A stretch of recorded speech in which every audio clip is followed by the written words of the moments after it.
I signed the closing papers in the morning, and by the afternoon, I finally heard silence. It was the specific kind of silence where I did not have to brace for impact. Then my phone rang.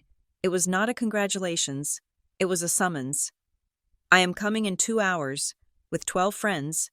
I said sure, not because I agreed, but because I wanted them to walk straight into the trap they brought with them. My name is Vanessa Green, and for the first time in 32 years, the air in my lungs felt like it belonged solely to me. I had just spent the last 45 minutes driving down the Pacific Coast Highway, the ocean on my left glittering like a sheet of hammered aluminum, the title deed to the house at Sea Star Bluff sitting on the passenger seat beside me. It was done. The wire transfer had cleared. The notary had stamped the final page with that satisfying, heavy thud that sounded like a gavel ending a life sentence. I turned the steering wheel, guiding my sedan past the imposing stone gates of the Sea Star Bluff community. This was not just a neighborhood, it was a fortress of upper-middle-class propriety. The grass here was cut to a precise height, measured in millimeters. The mailboxes were uniform. The silence was heavy, expensive, and strictly enforced. I knew the reputation of this place before I bought in. The Homeowners Association was notorious. They had rules about everything from the shade of beige you could paint your trim to the decibel level of your sneeze after 9 at night. Most people found it suffocating. I found it comforting. I needed structure. I needed a place where boundaries were not just emotional suggestions, but legally binding contracts. I pulled into the driveway of number 42. The house was a modern build, sharp angles and glass, standing defiant against the salt spray. I killed the engine. For a long moment, I just sat there. The silence inside the car matched the silence outside. My family did not know this address. My mother did not have the gate code. My sister, Sierra, did not have a key. I stepped out, the smell of brine and jasmine hitting me instantly. I keyed the code into the front door, the electronic lock whirring obediently, and stepped inside. The space was cavernous, filled with the kind of natural light that real estate agents always promised but rarely delivered. Dust motes danced in the afternoon sunbeams that cut through the floor-to-ceiling windows. It smelled of fresh paint and possibility. I walked to the center of the living room and just stood there. I closed my eyes. I took a deep breath, expecting the usual tightness in my chest, the phantom weight of my mother's criticism or Sierra's chaotic needs.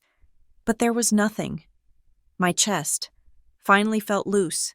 It was a physical sensation, a release of tension I had carried since childhood. In this house, I was not the fixer. I was not the mediator. I was not the servant who cleaned up after the golden child's tantrums. I was the owner. I walked to the kitchen island, running my hand over the cold quartz countertop. I was imagining where I would put my coffee machine, where I would sit to read in the mornings without anyone asking me for money or validation. Then, the phone rang. The sound was sharp, violent in the empty house. It echoed off the hardwood floors. I pulled my phone from my pocket. The name on the screen made my stomach drop. A conditioned reflex I had not yet unlearned. Sierra. I stared at the screen. Logic told me she could not possibly know I was here. I had used a separate bank account. I had used a newly formed LLC. I had told no one. But my family had a radar for my happiness. It was as if the moment my pulse settled into a calm rhythm. A siren went off in their heads. They could smell peace, and they hated the scent of it. I answered. I did not say hello. I just pressed the phone to my ear. "Vanessa!" Sierra's voice boomed through the speaker. Loud, bright, and artificial. It was her broadcast voice, the one she used when she was recording content for her followers. The tone that sounded like she was announcing a lottery win, but felt like a drill to the temple. "Guess where I am?" I looked out at the ocean, the waves crashing rhythmically against the rocks below. "I do not know. Sierra." "I am on the highway," she shrieked, followed by a chorus of laughter from the background. It sounded crowded. "And guess where I'm going?" My grip on the phone tightened. "Where?" "To you," she laughed, a sound that was half delight, half threat. Mom told me you bought a place, a beach house. Can you believe she found the listing in your email trash folder when she was helping you with your taxes last month? Sneaky little thing you are. My blood ran cold. That was how. The intrusion was so casual, so typical. Privacy in my family was treated as an insult. Anyway, Sierra continued, steamrolling over my silence. I am 2 hours away. I am bringing the crew. There are 12 of us. 12? I repeated. The word felt heavy on my tongue.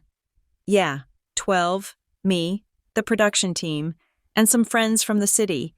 We need a location for the Summer Vibes series, and your place is perfect. Free venue, right? She did not wait for an answer. We are going to need food when we get there. Nothing heavy. Maybe a seafood spread? Oh, and make sure the guest rooms are prepped. I'm taking the master suite, obviously. I need the best light for the morning, get ready with me vlog. I looked around the empty living room. I looked at the master bedroom door. The sanctuary I had claimed for myself just 5 minutes ago. Sierra, I said, my voice steady.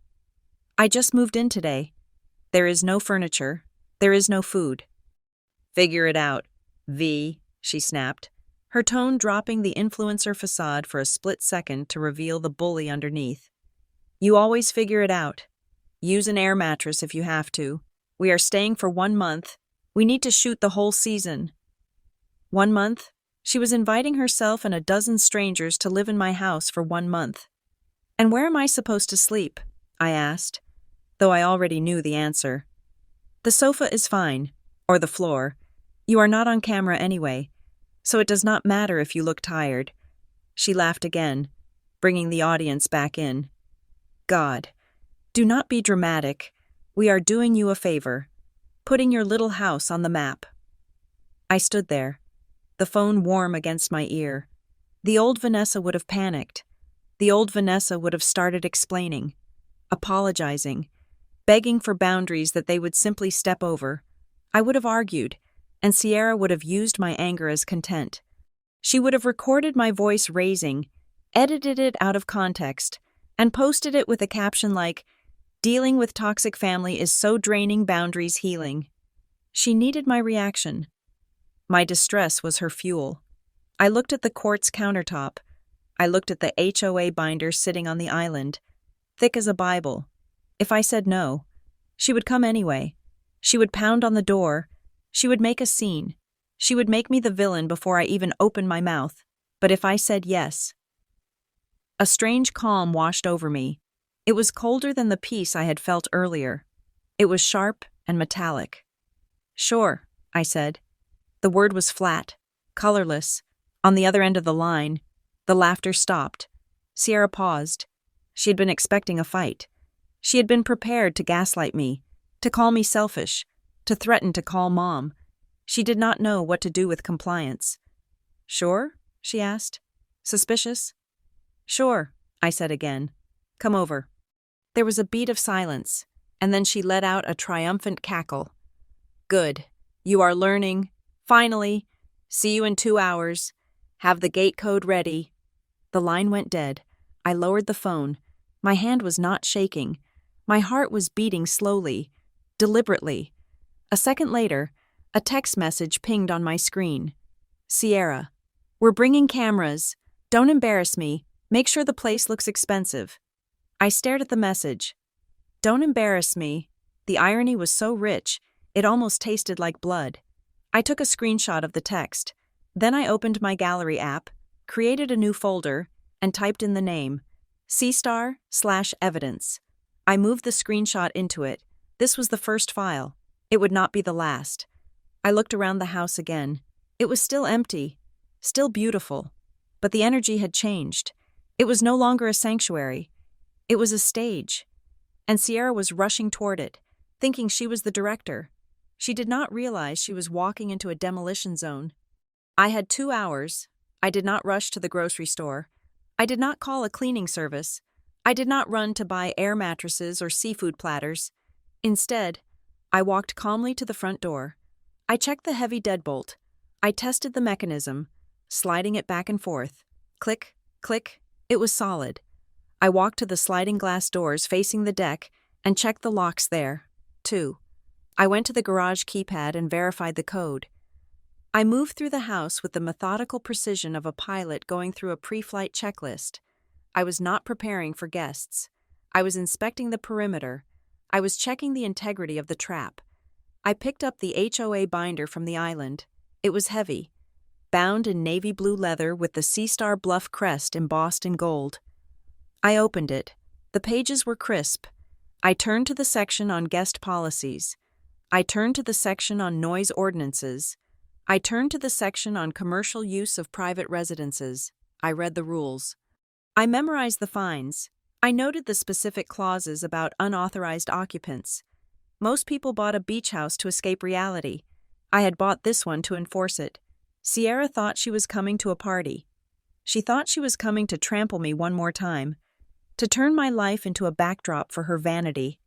I ran my finger down the page, stopping at a line in bold text about immediate eviction protocols. I smiled. It was a small, tight smile that did not reach my eyes. Let them come. Let them bring the cameras. Let them bring the 12 friends and the entitlement and the noise. I was not going to build a wall to keep them out. I was going to let them walk right in, lock the door behind them, and then let the rules of Sea Star Bluff do exactly what they were designed to do. I checked the time. 1 hour and 45 minutes. I walked to the thermostat and lowered the temperature. It was going to get very cold in here. The heavy blue binder lay open on the quartz island like a verdict waiting to be read. I did not treat it like a welcome guide. I treated it like an arsenal.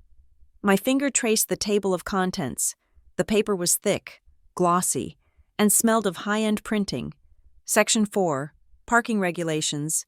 Section 7, Noise Ordinances. Section 9, Guest Policies.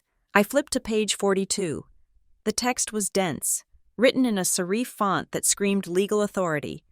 I began to read, not with the casual interest of a new homeowner, but with the hungry focus of a lawyer looking for a loophole to close. The first rule I found was about vehicles. Street parking is strictly prohibited for non-residents after 10 at night. Violators will be towed at the owner's expense without prior warning. I checked the driveway. It could fit 2 cars. Sierra was bringing 12 people. They would likely arrive in at least 3 or 4 vehicles. They would expect to sprawl out onto the street, to block the sidewalk, to treat the cul-de-sac like their personal valet stand. I moved my finger down the page. Quiet hours are enforced from 9 at night until 8 in the morning. Decibel levels audible from the property line are grounds for immediate citation. Sierra's friends were loud. They did not speak. They projected. They traveled with Bluetooth speakers the size of suitcases. They screamed when they saw a sunset. They screamed when they saw a drink. They screamed when they saw a camera. But then, I found it, the paragraph that I needed.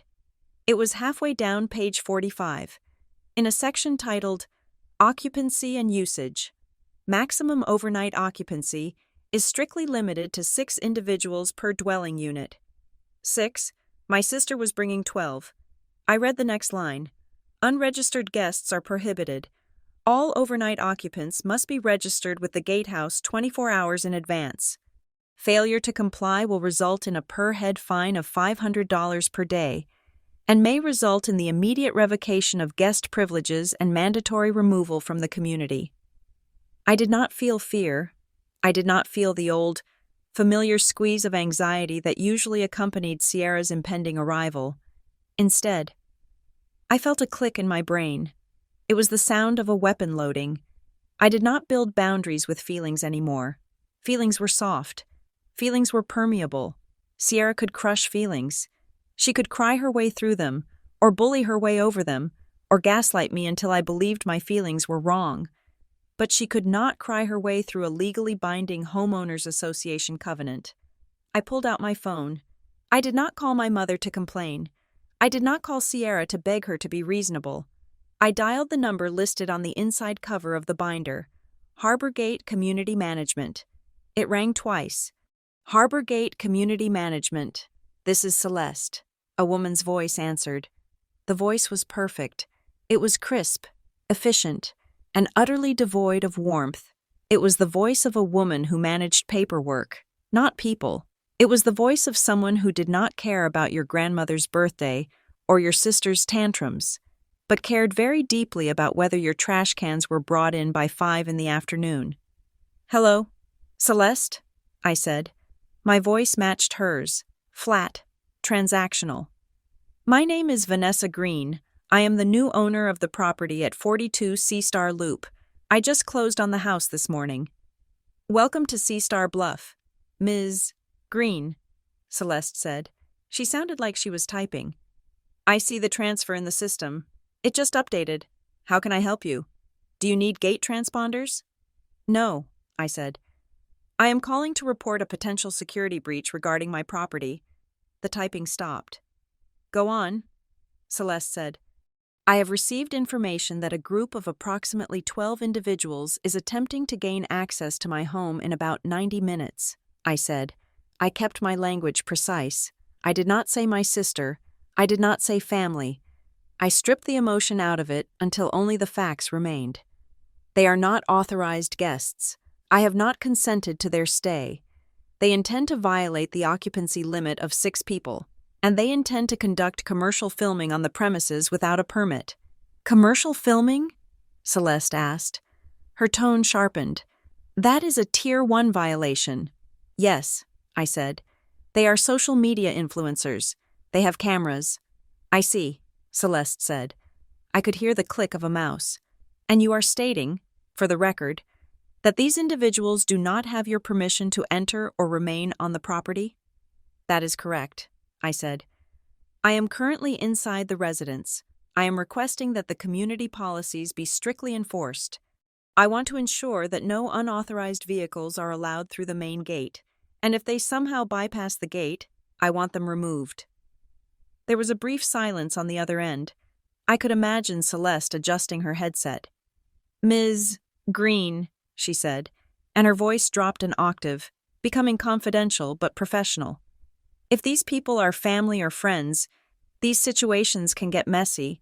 Our security team is licensed and bonded, but we prefer to avoid domestic disputes if possible." "This is not a domestic dispute," I said. "This is a trespassing issue. I am the sole owner on the deed. I am telling you that 12 people are coming to occupy a house zoned for 6, and I am telling you I want them stopped." "Understood," Celeste said. "Here is what I need you to do. I need you to email me a copy of your closing statement or the deed immediately to confirm you are the sole decision-maker. I also need you to go outside and take a clear photo of the front of your house, showing the house number, so I can forward it to the patrol supervisor's tablet to ensure there is no confusion about the address." "I can do that," I said. "And Ms. Green?" Celeste added. "Yes?" "If you want this handled cleanly," she said, "do not engage. Do not open the door to argue. Do not go out to the driveway to negotiate. If you start talking to them, it becomes a civil argument. If you stay inside and let us handle it. They are just intruders violating community rules. Let security be the wall." "Let security be the wall," I repeated. I liked the sound of that. "Exactly," Celeste said. "Send me the email. I will alert the gate." I hung up. I moved immediately. I walked out the front door, into the blinding afternoon sun. The air was salty and cold. I snapped 3 photos of the house, making sure the brass numbers, 42, were visible. I marched back inside, locked the door, and opened my email app. I composed a new message. Subject: Authorization and Trespass Notice, 42 Seastar Loop. I attached the photo. I attached the PDF of the deed I had received from the title company only hours ago. In the body of the email, I wrote, "I, Vanessa Green, sole owner of the property, do not authorize entry for Sierra Green or any associates accompanying her. Please enforce all HOA parking and occupancy guidelines." I hit send. The digital swoosh sound was more satisfying than any screaming match I had ever had with my mother. Now, the hardware. I walked to the smart lock hub mounted on the wall near the kitchen. It was a high-end system, connected to the Wi-Fi I had set up 30 minutes prior. I pulled up the app on my phone. The previous owners had left their settings. There was a master code. There were 3 guest codes labeled Cleaner, Dog Walker, and Mom. I deleted them all. I watched the little trash can icon eat the profiles. Gone, gone, gone. I selected master code. I typed in a new 6-digit sequence. It was a random string of numbers. Nothing related to my birthday or my anniversary or anything Sierra could guess. She was good at guessing. She knew that I usually used variations of my childhood pet's name. Not this time. I moved to the garage door settings. I scrambled the code. I moved to the side gate settings. I disabled the keypad entirely. Then, I did something I had never thought I would do. I created a new user profile. Name, Security Supervisor. Access level, temporary, 24 hours. I generated a one-time use code. I memorized it. I did not write it down. I wanted to be ready. If Sierra somehow made a scene so big that the police or the security team needed to physically enter the house to remove her, I would not have to open the door myself. I could shout the code through the closed door. I could let the authorities in without ever breaking the seal of my sanctuary. I walked back to the kitchen island and looked at the binder again. I uncapped a yellow highlighter. The smell of the ink was sharp and chemical. I found the section on occupancy. I dragged the highlighter across the line. Maximum overnight occupancy is strictly limited to 6. I found the section on trespassing. I highlighted the line. Management reserves the right to request law enforcement assistance for the removal of unauthorized persons. The neon yellow stripes glowed on the page. They looked like caution tape. For years, my therapist had told me I needed to learn to say no. She had told me that I needed to visualize a protective bubble around myself. She had told me that my family's demands were unreasonable. But therapy was abstract. Therapy was just words in a quiet room. This was concrete. This was a contract. This was a deed. This was a set of bylaws recorded with the county and enforced by a private corporation with a budget for legal fees. I realized then that I had been fighting the wrong war. I had been trying to fight a war of emotions. I had been trying to make my sister respect me. I had been trying to make my mother see me. I had been trying to appeal to their empathy, but they were devoid of it. You cannot ask a shark not to bite you because it hurts. The shark does not care. But a shark understands a steel cage. This was not a family drama anymore. Sierra thought it was. She thought she was driving toward a confrontation with her pushover sister. She thought she was coming to a stage where she knew all the lines. She was wrong. She was driving into a property dispute. She was driving into a legal jurisdiction where her tears had no currency and her follower count meant nothing. I looked at the time. 1 hour left. I picked up the binder and placed it squarely in the center of the kitchen island, facing the front door. It would be the first thing anyone saw if they looked through the glass. I was not Vanessa the sister today. I was Vanessa the owner. And the owner was closed for business. Exactly 2 hours later, the silence of Sea Star Bluff was not broken. It was shattered. I was standing in the shadows of the living room, positioned carefully behind the sheer linen curtains of the bay window. From this angle, I had a perfect view of the cul-de-sac without risking exposure. I felt like a sniper waiting in a hide, except my weapon was a silence I refused to break. The convoy turned onto the street with the subtlety of a marching band. Sierra was leading, of course. She drove a white convertible coupe, the top down despite the coastal chill. Her blonde hair whipped into a calculated mess that I knew she would call beachy waves in her next post. Behind her was a massive black SUV, the kind that looked like it should be transporting a diplomat, but was actually transporting 3 teenagers and a cooler the size of a coffin. Bringing up the rear was a 12-passenger rental van, its sides scraped and dusty, looking completely out of place against the manicured hedges of my new neighbors. They did not just park, they abandoned their vehicles.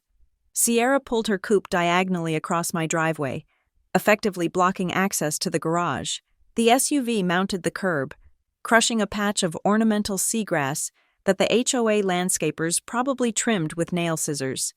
The van double-parked in the street, its hazard lights flashing in a rhythm that felt like a migraine.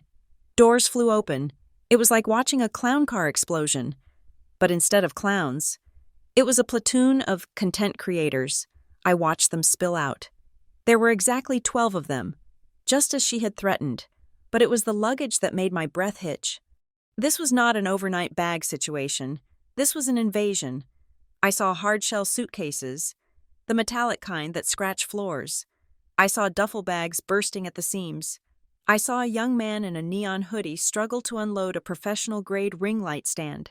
Another person was carrying a portable speaker that was already thumping a bass line so deep I could feel it vibrating against the window pane.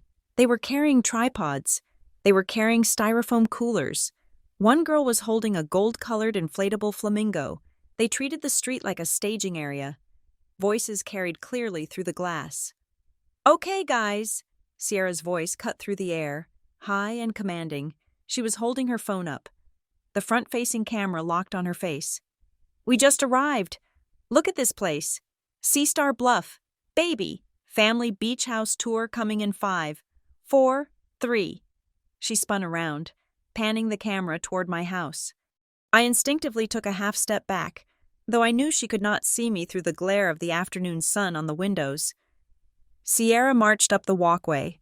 She walked with the entitlement of someone who believed the world was just a series of sets built for her performance. She did not look at the architecture. She did not admire the view. She looked at the front door as if it were an obstacle she had already cleared. She reached the door. I saw her hand grab the handle. She pulled. The door did not budge. The deadbolt held firm. She frowned. It was a micro-expression, a glitch in her performance. She pulled again, harder this time, rattling the hardware. The sound echoed through the empty foyer. Thud-clack, thud-clack. She laughed nervously into her phone. "Okay. Slight technical difficulty. My sister is probably in the bathroom. Classic Vanessa, right? Always making us wait." She pressed the doorbell. Ding-dong. The sound was melodious and polite inside the house. I stood frozen. I did not move toward the door. I did not check my phone. I simply breathed. Ding-dong, ding-dong, ding-dong. The rhythm accelerated. It shifted from a request to a demand. "Vanessa!" Sierra shouted. She pounded on the wood with the flat of her palm. "Open up! The boys have heavy bags." Behind her, the crew was getting restless. The bass from the speaker got louder. The girl with the flamingo was posing on my front lawn, pretending to kiss the plastic beak. 2 guys were already sitting on the hood of the SUV, lighting cigarettes. I saw ash flick onto my driveway. That was the moment the white sedan appeared.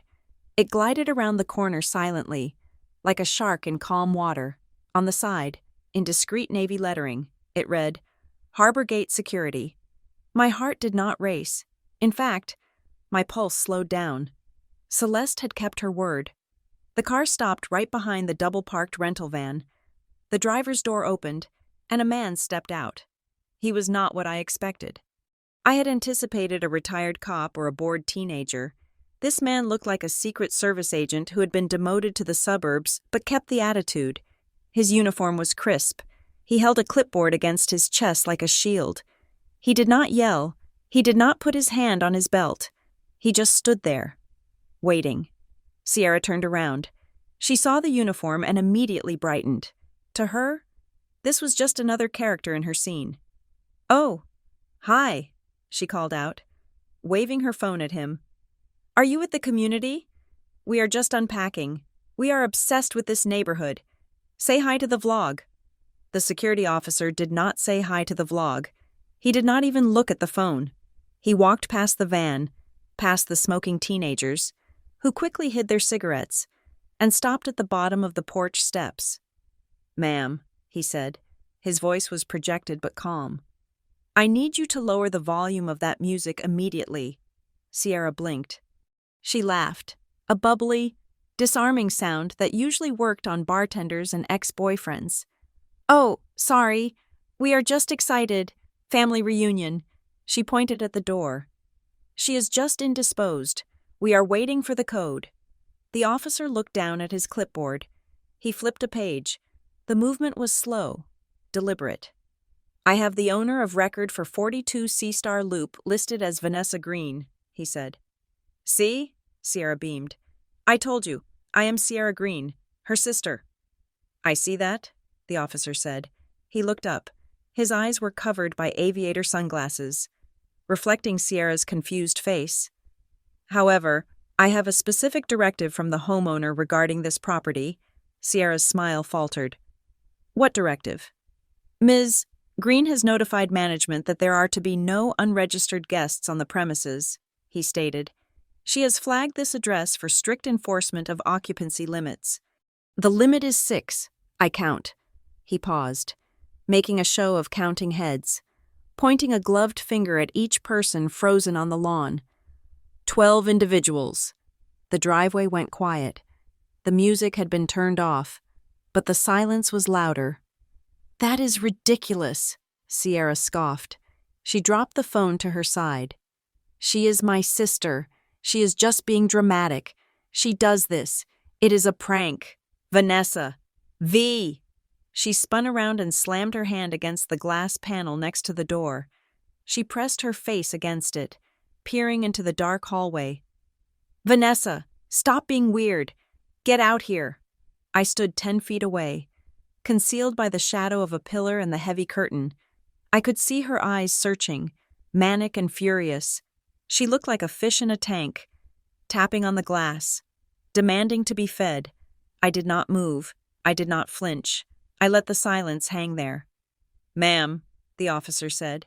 He took a step up onto the porch. Please step away from the door. You are creating a disturbance. I am not creating a disturbance, Sierra shrieked. I am visiting my family. You cannot kick me out of my sister's house. Actually, the officer said, I can, without written consent from the homeowner. You are technically trespassing. The HOA bylaws are very clear. Unregistered guests are not permitted entry. You are blocking the right-of-way with your vehicles, and you are exceeding the occupancy limit for a single-family dwelling. Sierra stared at him. Her face went red. This was the moment she usually exploded. But then, I saw her eyes dart to her friends. They were watching. The cameras were still rolling. But the vibe had shifted. It wasn't a fun party anymore. It was embarrassing. She needed to save face. Okay, look, Sierra said, her voice dropping to a conspiratorial whisper. You do not understand. My sister is unwell. She forgets things. I have authorization. I handle her affairs. My stomach turned. There it was. The lie she had used for years. Vanessa is sensitive. Vanessa is confused. Vanessa needs me to take over. Authorization? The officer asked. Yes, Sierra said. She marched over to the white coupe. She leaned in, rummaged through the glove box, and pulled out a folder. She walked back to the officer, waving a piece of paper in the air. I knew she might have an episode, so I brought the paperwork. I have the right to reside here. It is a family trust thing. I leaned forward. I had not seen this paper before. The paper looked crisp. It was too white. It looked like a prop from a high school play. The officer did not take the paper. He leaned in and looked at it without touching it. Sierra held it up triumphantly. See? Tenancy agreement, signed and notarized. Now, can you please let us in so I can deal with my sister? The officer adjusted his sunglasses. He leaned closer. He spent a long time looking at the bottom of the page. Then, he looked at Sierra. Ma'am, he said. This document lists the parcel number as 00492. So, Sierra snapped, the parcel number for 42 C-Star Loop is 88105, he said. Also, this notary stamp is from Clark County, Nevada. We are currently in California. A Nevada notary has no jurisdiction to authorize a tenancy agreement for real property in this state unless it is accompanied by a specific cross-border certification. Which this is not. Sierra froze. The paper shook slightly in her hand. It is a copy, she stammered. The original is with the lawyer. It looks like a fraudulent instrument to me, the officer said.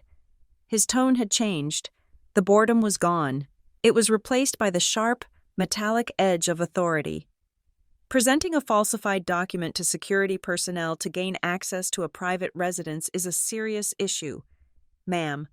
I am not presenting it, Sierra yelled. pulling the paper back against her chest. "I am just showing you." "You just attempted to use it to claim residency," the officer corrected. He reached for the radio on his shoulder. "Control, this is Unit 4 at Seastar Loop," he spoke into the mic. "I have a 1031 in progress. Attempted unauthorized entry. Suspect is presenting mismatched documentation. Requesting local PD for trespass assist and document verification." Local PD. The words hung in the air like smoke. Sierra's friends heard it. The guy with the ring light started folding it back up. The girl with the flamingo deflated it. Literally and metaphorically. They exchanged looks. This was not content. This was an arrest record waiting to happen. "You are calling the cops?" Sierra asked. Her voice cracked. "Over a visit?" "I am calling the police because you are refusing to vacate private property and you just showed me a document that does not match public records," the officer said. "I suggest you and your associates move your vehicles to the public street immediately. If you are still on the driveway when the deputies arrive, the vehicles will be towed." Sierra spun around to the window again. She knew I was there. She could feel me. "Vanessa," she screamed. It was a guttural sound, stripped of all her influence or polish. "Vanessa, open the door. Tell him I am your sister." I stood in the dark. I watched her face contort. I watched the makeup settle into the lines of her panic. I remembered the phone call. "I'm coming with 12 friends. You sleep on the sofa." I remembered the years of her stealing my clothes, stealing my credit, stealing my voice. I remembered the, "Sure." I stayed silent. The officer stepped between Sierra and the door. He turned his back to her, facing the street, effectively becoming the wall Celeste had promised. "Step back from the door, ma'am," he said over his shoulder.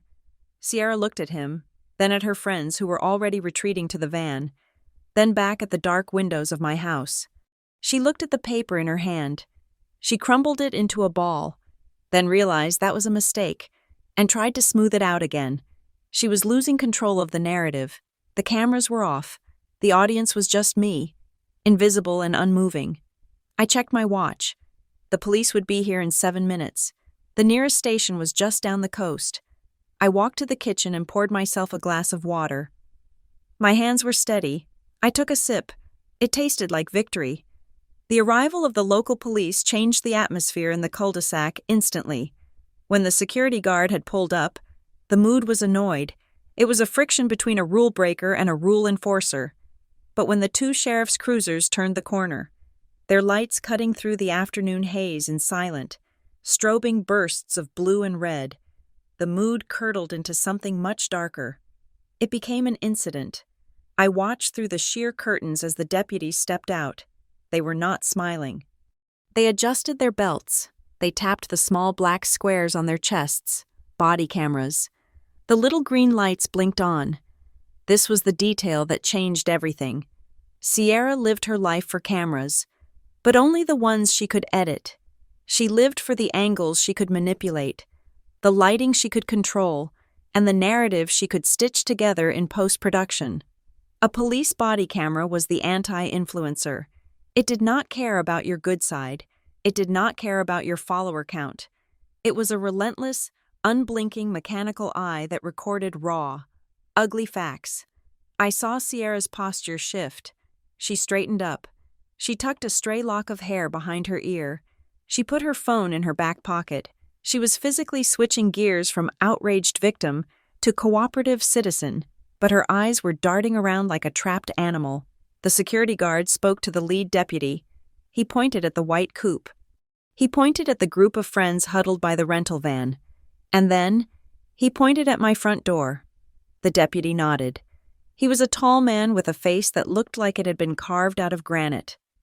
He walked up the driveway, past Sierra, without acknowledging her. He came straight to my door. Knock, knock, knock. It was a heavy, authoritative sound. I took a deep breath. I smoothed the front of my shirt. I was not hiding anymore. I was attending a meeting.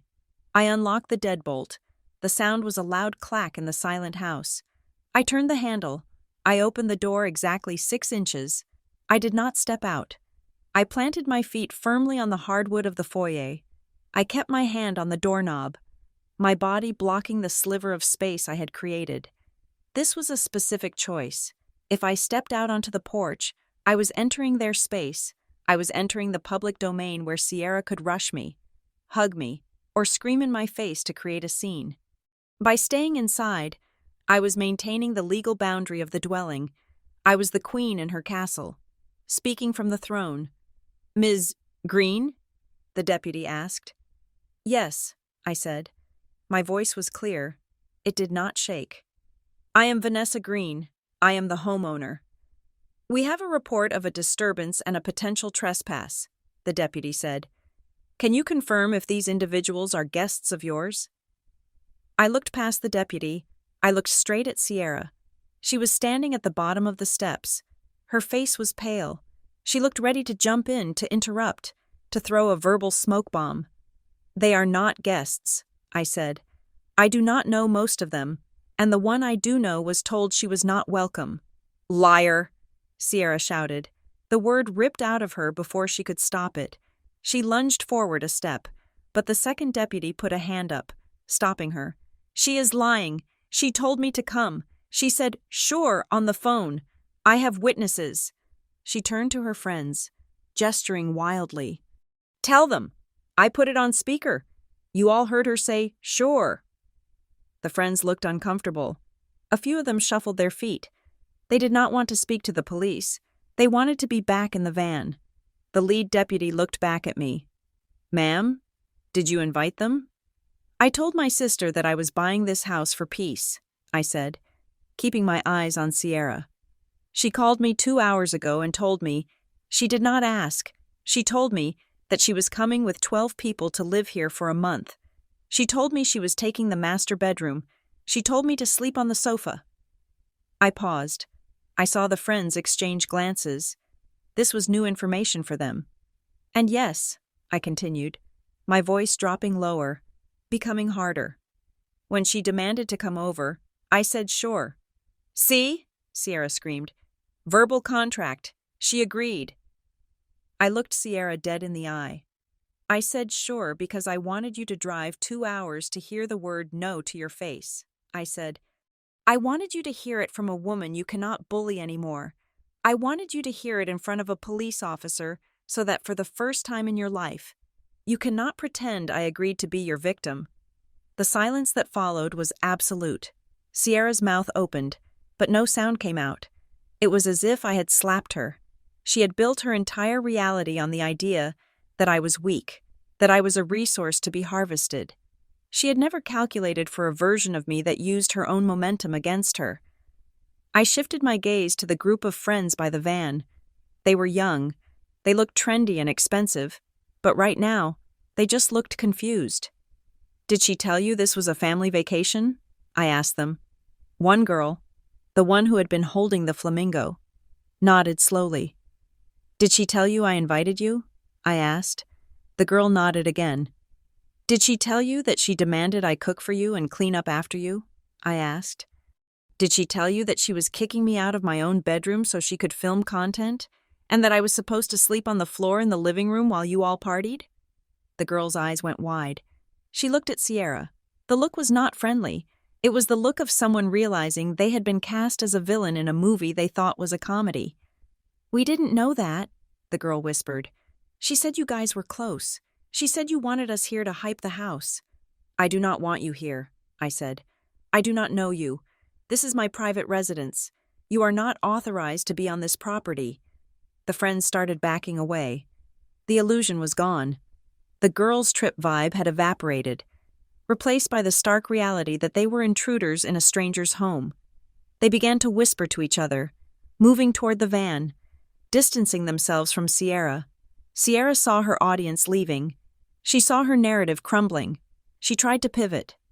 "This is ridiculous," she scoffed, though her voice lacked its usual power. "You are having a breakdown. Vanessa, look at you, hiding behind a door. You are mentally unstable. That is why Mom handles your papers." She looked at the deputy. "Officer, really, she is not well. I have a lease agreement. I showed the guard. We have a right to be here. The deputy turned to her. The document you showed the security officer? Yes, Sierra said, reaching for the crumpled ball of paper she had tried to smooth out. It is right here. It proves I have tenancy. She held it out. It was a reflex. She was so used to bluffing her way through life that she thought a piece of paper, any piece of paper, would work if she held it with enough confidence. The deputy took the paper. He did not just glance at it, he unfolded it. He took a flashlight from his belt and shone it on the page, illuminating the notary stamp. This is a quit-claim deed transfer form, the deputy said, reading the header. This is not a lease, and it appears to be notarized in Nevada. He looked up at Sierra. His expression was not bored anymore. It was sharp. Ma'am, are you attempting to assert ownership of this property? Sierra froze. She realized too late that she had handed a law enforcement officer a forged legal instrument. In the world of Instagram, you could fake a contract and no one checked. In the driveway of a $4 million home with a body cam recording. That piece of paper was a felony waiting to happen. It is just a copy, she stammered. I grabbed the wrong file. It is not, I am not trying to steal the house. I just meant I have permission. You do not have permission, I said from the doorway. Officer, I want to be very clear. I have not signed anything. I have not authorized anything. That document is fraudulent. The deputy looked at me, then back at the paper. He folded it neatly and placed it in his front pocket. I am going to hold on to this, he said. For the report. Sierra's face went gray. She understood what that meant. Evidence. The deputy turned his body fully toward Sierra. Ms. Green, the homeowner has stated you are not welcome. You have no valid lease. You have no keys. At this point, you are trespassing on private property. He paused, letting the weight of the law settle on her shoulders. She has asked you to leave. I am asking you to leave. If you do not leave immediately, you will be placed under arrest. Do you understand? Sierra looked at the deputy.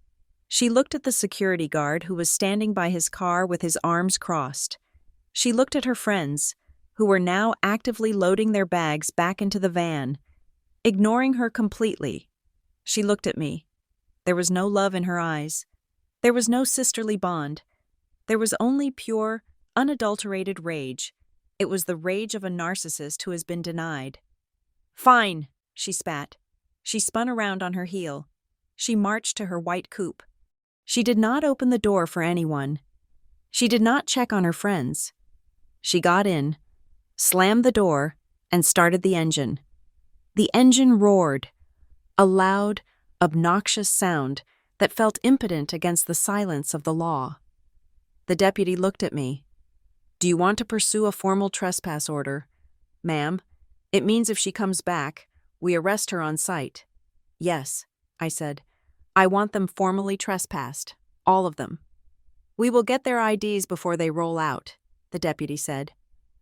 I watched from the window as the officers went car to car. I watched them collect driver's licenses. I watched Sierra sit in her convertible, staring straight ahead, her knuckles white on the steering wheel, while a deputy wrote down her information. She was not filming this. This was not content. This was consequences. It took 20 minutes for the circus to pack up. The ring light was disassembled. The cooler was shoved back into the SUV. The friends looked at my house one last time, not with envy, but with embarrassment. They had been played, and they knew it, finally. The convoy began to move. Sierra peeled out first, her tires chirping on the asphalt, a final act of petty defiance. The SUV followed. The van brought up the rear. The deputy walked back to my porch. They are gone. Ms. Green, he said. We have the document. I will file the report at the station. You can pick up a copy tomorrow. If she returns, call 911 immediately. Thank you, I said. I truly appreciate it. Nice house, he said, glancing around. Keep the doors locked. I intend to, I said. I closed the door. I locked the deadbolt. I locked the handle. I engaged the security chain. I leaned my back against the wood and slid down until I was sitting on the cool floor of the foyer. My adrenaline was crashing. My hands started to shake, a delayed reaction to the confrontation. I had done it. I had stood up to her. I had used the system that they always claimed was too complicated for me, and I had used it to dismantle their chaos. My phone buzzed in my pocket. I pulled it out. I expected an apology. I expected a long, ranting paragraph about how ungrateful I was. It was a text from Sierra. Just 2 lines. "You think you won? Mom already filed." I stared at the screen. Filed. The word hung there, heavy and ambiguous. Filed what? A missing person report? A complaint? And then, the memory of the paper the deputy had taken flashed in my mind. The quitclaim deed. Sierra had said she grabbed the wrong file. She had said it was a copy. If Mom had filed, she did not mean she had filed a complaint with the police. My mother did not deal with police. My mother dealt with paperwork. She dealt with the bureaucratic machinery that could rewrite reality without anyone noticing until it was too late. A chill that had nothing to do with the ocean breeze crawled up my spine. I was not safe. I had won the battle for the driveway, but I had a terrible feeling that while I was changing the locks, my family had been busy changing the ownership. I stood up. The silence in the house was no longer peaceful. It was heavy. It was the silence of a library where someone had just discovered a book was missing. I needed to get to the county recorder's office. The next morning, the smell of salt and jasmine was gone. The air inside my car smelled of recycled air conditioning and the sharp, chemical scent of the printer ink from the documents resting on the passenger seat. I had not slept. I had spent the night staring at the ceiling, listening to the ocean, realizing that the waves were not singing a lullaby. They were eroding the cliff, bit by bit. That was what my family did. They eroded you. I parked my car in the lot of the Gulfview County Administration Building. It was a soulless structure of gray concrete and tinted glass, the kind of place where dreams went to be filed in triplicate and forgotten. I did not check the view. I grabbed my closing folder, my identification, and my purse. I walked with a stride that was too fast for a casual visitor. I was not here to browse. I was here to inspect the damage. I entered the recorder's office. The room was vast, illuminated by fluorescent lights that hummed with a headache-inducing frequency. It was quiet, save for the rhythmic thud of date stamps and the clicking of keyboards. I took a number ticket from the dispenser, number 47, and did not even have time to sit down before a clerk at window 3 buzzed my number. I walked up. The clerk was a young woman with tired eyes and a name tag that read Janice. "Help you?" she asked, not looking up from her screen. "Yes," I said. "I closed on a property yesterday, 42 Sea Star Loop. I need to pull the current title profile and check the recording history." "Parcel number?" she asked, her fingers hovering over the number pad. I recited it from memory. 88105. Janice typed it in. Clack, clack, clack, enter. I watched her face. For 3 seconds.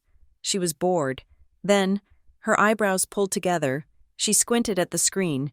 She tapped a key, scrolled down, and tapped it again. Her boredom evaporated, replaced by a distinct, professional confusion. She looked up at me for the first time. Her eyes darted to my closing folder, then back to my face. "Ma'am," she said, her voice lowering slightly. "Are you Vanessa Green?" "Yes," I said. I placed my driver's license on the counter. She glanced at the ID, then back at the screen. She did not give me the printout. Instead, she turned her chair slightly and waved to a woman sitting at a desk in the back, a supervisor. Judging by the blazer and the lack of a customer-facing window, "Mrs. Reynolds?" Janice called out. "Can you take a look at this instrument number?" My stomach tightened. In the world of real estate, you want boring, you want standard. When the clerk calls the supervisor, you are in trouble. "Mrs. Reynolds walked over. She was an older woman with sharp glasses and a demeanor that suggested she had seen every type of property dispute in California history. She leaned over Janice's shoulder, reading the screen. Mrs. Reynolds hummed. It was a dry, heavy sound. She looked at me. Ms. Green, did you authorize a secondary recording regarding this parcel yesterday afternoon? No, I said instantly. I authorized the grant deed from the seller to me. That is it. Mrs. Reynolds pursed her lips. Janice, print the document. Instrument number 2024998. The printer behind the counter whirred to life. It spat out 3 pages. Mrs. Reynolds picked them up, stapled them with a violent thwack, and slid them across the counter to me. You better look at this, she said. I looked. At the top of the page, in bold, capitalized letters, it read, Quit claim deed. I felt the blood drain from my face. I forced myself to focus on the text. Grantor, Vanessa Green, an unmarried woman. Grantee, the Green Family Revocable Trust. My eyes jumped to the bottom of the page, there. Above the line labeled Grantor Signature was my name, and above my name was a signature. It was a terrifying thing to see. It was not a clumsy forgery. It was not a scribble. It was my signature. The loop of the V was correct. The way the 2 E's in green connected was precise, to a stranger. It was authentic, but I knew my hand. I knew the specific pressure I applied when I finished the N. This signature was too smooth. It lacked the microscopic hesitation marks of a pen moving naturally. It was a tracing. Someone had taken a signature from an old document, maybe a birthday card, maybe a tax return, maybe a college loan application, and carefully reproduced it. I did not sign this, I said. My voice was flat, devoid of the panic that was thrashing inside my chest. I assumed not, Mrs. Reynolds said. Look at the notary acknowledgement. I looked. It was a digital stamp. Clark County, Nevada. The same jurisdiction the security guard had mentioned yesterday. And look at the submission header. Mrs. Reynolds pointed a manicured finger at the very top margin of the paper, where the electronic recording data was stamped in microscopic font. E recorded by Marina Green /submitter ID, MG-7742. The room seemed to tilt. It was not Sierra. Sierra was the distraction. Sierra was the noise. Sierra was the one sent to bang on the door and wave a fake paper to keep my eyes on the front yard. While I was arguing with Sierra, while I was feeling triumphant about locking the door, my mother, Marina Green, had been sitting at a computer, likely in her home office 3 hours away, logging into an electronic recording account she must have set up weeks ago. This was not a prank. This was sophisticated fraud. My mother knew the system. She knew that in the modern era, you do not need to walk into the county office to steal a house. You just need a subscription to a third-party vendor, a scanned PDF, and the audacity to hit upload. She stole my house, I whispered. Technically, Mrs. Reynolds said, her voice clinical but not unkind. She has clouded your title. The county does not validate the truth of a document. Ms. Green, we are a library. If the formatting is correct and the fees are paid, we are required by law to record it. We do not check if the signature is wet or dry. We do not check if the family is happy. It is fraud, I said. You have to take it down. I cannot, Mrs. Reynolds said. I cannot unring a bell. Once it is recorded, it is public record forever. I cannot delete it. I looked up at her. So anyone can just upload a paper saying they own my home, and you just keep it? That is the system, she said. But you can flag it. She reached under the counter and pulled out a form. It was printed on bright orange paper, as if to scream, danger. Statement of property record fraud. Fill this out, she ordered. Right now. This puts a fraud notification flag on your parcel index. It does not remove the deed your mother filed, but it alerts anyone who searches the title, banks, buyers, lenders, that the owner disputes the validity of the document. I grabbed a pen. My hand was shaking, but I forced it to be steady. I wrote my name. I wrote the parcel number. I checked the box for forgery. I checked the box for unauthorized submission. What else? I asked, signing the bottom. I can place a manual review hold on your parcel, Mrs. Reynolds said. It means that any future documents submitted for this property, a mortgage, a lien, another deed, will be kicked out of the automated queue and sent to my desk for human review. It stops her from doing this again tomorrow, or selling it out from under you. Do it, I said. Please. She typed something into her terminal. Done. The hold is active as of 9:14 in the morning. She looked at me over her glasses. But Ms. Green, you need to understand something. The orange form, the hold, these are administrative band-aids.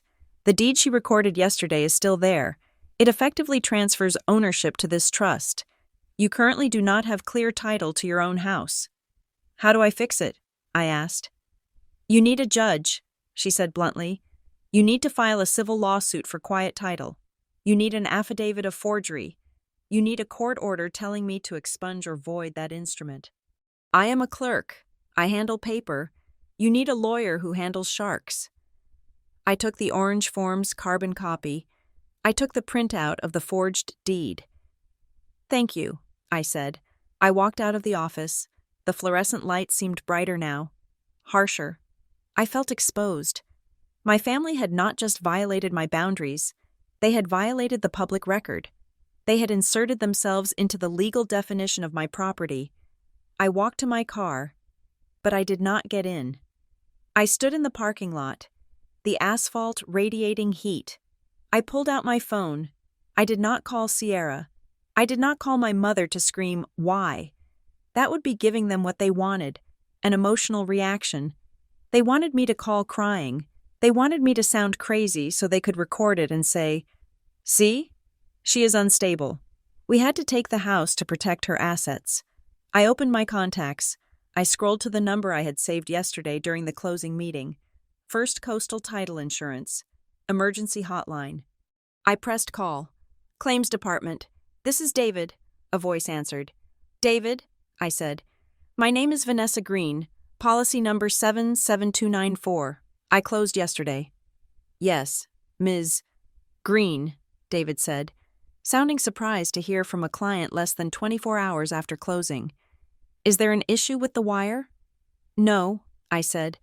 I am standing outside the county recorder's office. A forged quitclaim deed was recorded against my property yesterday afternoon, transferring title to a trust controlled by my mother.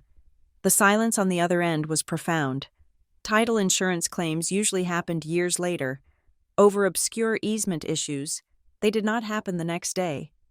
I need to open a claim, I said. I need immediate legal counsel provided by the policy. This is identity theft and real estate fraud. Okay, David said, his voice shifting into crisis mode. Do you have the instrument number? Yes, I said. I read it to him. And Ms. Green, David asked, do you know when it was submitted? I looked down at the printout in my hand. I looked at the timestamp next to my mother's user ID. My breath hitched. Submission time, 2:05 p.m. I remembered the clock on my dashboard yesterday. I remembered the phone ringing. Sierra had called me at 2 o'clock. She had kept me on the phone for 5 minutes, taunting me, making me say sure, making me panic about the 12 friends. She wasn't just being a brat. She was the diversion. They had coordinated it. Sierra called to ensure I was distracted, to ensure I was emotionally flooded, while my mother hit enter on a computer hundreds of miles away. The timestamp was the smoking gun. It proved conspiracy. Ms. Green? David asked. 2:05 in the afternoon, I said, my voice cold as ice. It was submitted at exactly 2:05. Okay, David said. I am escalating this to our litigation team immediately. Do not speak to your family. Do not acknowledge the trust. We are going to war. I hung up. I looked at the receipt in my hand. The ink was black and permanent. My family thought they had trapped me. They thought they had pulled off a clever trick to seize control of my life again, but they had made a fatal error. They had left a paper trail. I got into my car. I placed the folder on the seat next to me. I was not going back to the beach house to hide. I was going to find a lawyer who knew how to hunt. My lawyer's office did not have a view of the ocean. It did not have a mahogany desk or a receptionist who offered sparkling water. It was a small, converted bungalow on a side street in the county seat, sandwiched between a bail bondsman and a notary public. The sign on the door was small and silver. Kendra Pike, attorney at law. I walked in. The air smelled of stale coffee and laser printer toner. Kendra Pike was sitting behind a desk buried under stacks of manila folders. She did not look up when the door chime rang. She was typing furiously, her fingers hammering the keys with a speed that sounded like heavy rain on a tin roof. She was a woman in her 50s with short, graying hair and glasses that hung from a chain around her neck.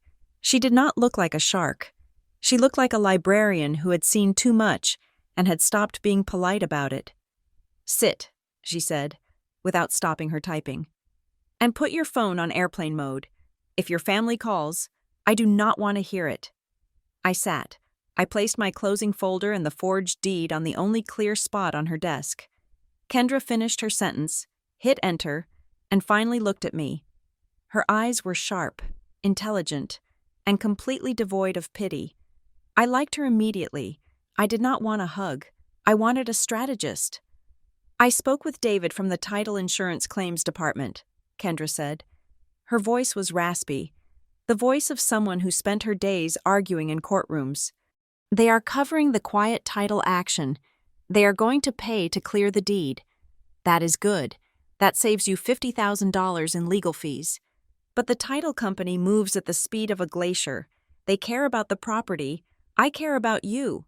She pulled a yellow legal pad toward her. "We are going to launch a 3-pronged attack," she said, drawing 3 sharp lines on the paper. "First, we coordinate with the Title Council to file the civil complaint for quiet title and slander of title. That invalidates the fake deed. Second, we are going to file an ex parte application for a temporary restraining order against your mother and your sister. We are going to do that today, before lunch. And the third?" I asked. "Preservation," she said.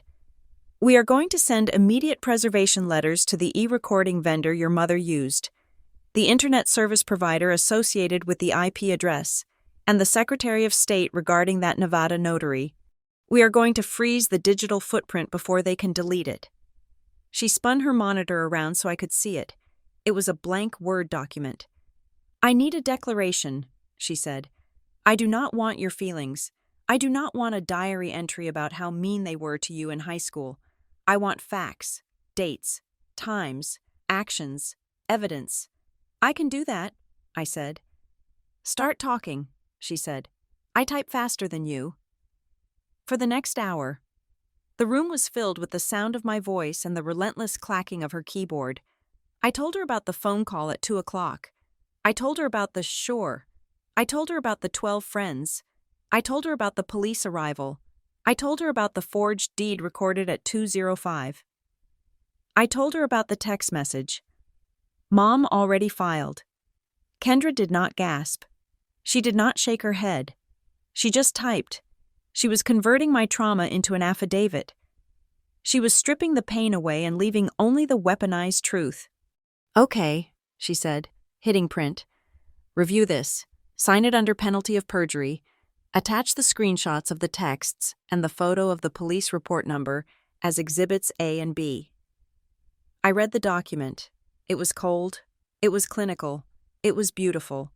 I, Vanessa Green, declare that on the 26th of December, I was subjected to an attempted unauthorized entry. I signed it. "Good," Kendra said. She stood up and grabbed her blazer. "Let's go to court." The courthouse was a 10-minute walk. Kendra moved with a brisk efficiency. Ignoring the small talk of other lawyers in the hallway, we went straight to the clerk's window for ex parte filings, emergency motions that could be heard without waiting weeks for a scheduled hearing. Because there was a threat of immediate harm, harassment at my home and fraudulent filings against my property, the judge agreed to review it in chambers. We sat on a wooden bench outside Department 4. I watched the clock. It was 11:30 in the morning. 20 minutes later, the bailiff opened the door and handed a stack of papers back to Kendra. She flipped through them. She stopped at the last page. She smiled. It was a small, tight smile. "Granted," she said. She showed me the order. The judge's signature was scrawled at the bottom in blue ink. Temporary restraining order issued. Protected person: Vanessa Green. Restrained persons: Sierra Green, Marina Green. "What does this cover?" I asked. Tracing the signature. "Everything," Kendra said. "Stay 100 yards away from you, your home, your vehicle, and your workplace. No contact, direct or indirect, no third-party contact, and look at item 7. I looked. The judge had checked a specific box and added a handwritten note. Restrained parties are prohibited from filing, recording, or attempting to record any documents regarding the property at 42 C-Star Loop. If they try to upload another fake lien, Kendra said, they are not just committing fraud anymore. They are in contempt of court. That is jail time. Do not pass. Go. Do not collect $200. She pulled out her phone and dialed a number. "Rick, it is Kendra. I have a fresh TRO for service. 2 targets. Priority rush. I want them served today. Yes, I know it is expensive. The client can pay." She hung up. "Rick is a process server. He is an artist. He will find them." I went back to the beach house, but the feeling was different now. I was not hiding. I was waiting for confirmation. At 3:15 in the afternoon, my phone buzzed. It was an email from Rick. Service of process update. Target 1. Marina Green. Served at residence at 2:45 in the afternoon. Subject accepted documents without comment. Subject appeared to be on a conference call and terminated the call immediately upon reviewing the first page. My mother, she knew. She saw the court seal, and she knew the game had changed. She wouldn't scream. She would calculate. She would realize her stealth attack had failed, and she was now on the defensive. Target 2, Sierra Green, served at Sunspun Studios at 3:10 in the afternoon. Subject initially refused to lower car window. Subject laughed and stated, "I am not signing anything." Documents were drop-served on the windshield of the vehicle. Subject was informed that service is valid regardless of signature. Subject directed profanity at the server. Video confirmation attached. I did not watch the video. I did not need to see Sierra's performance.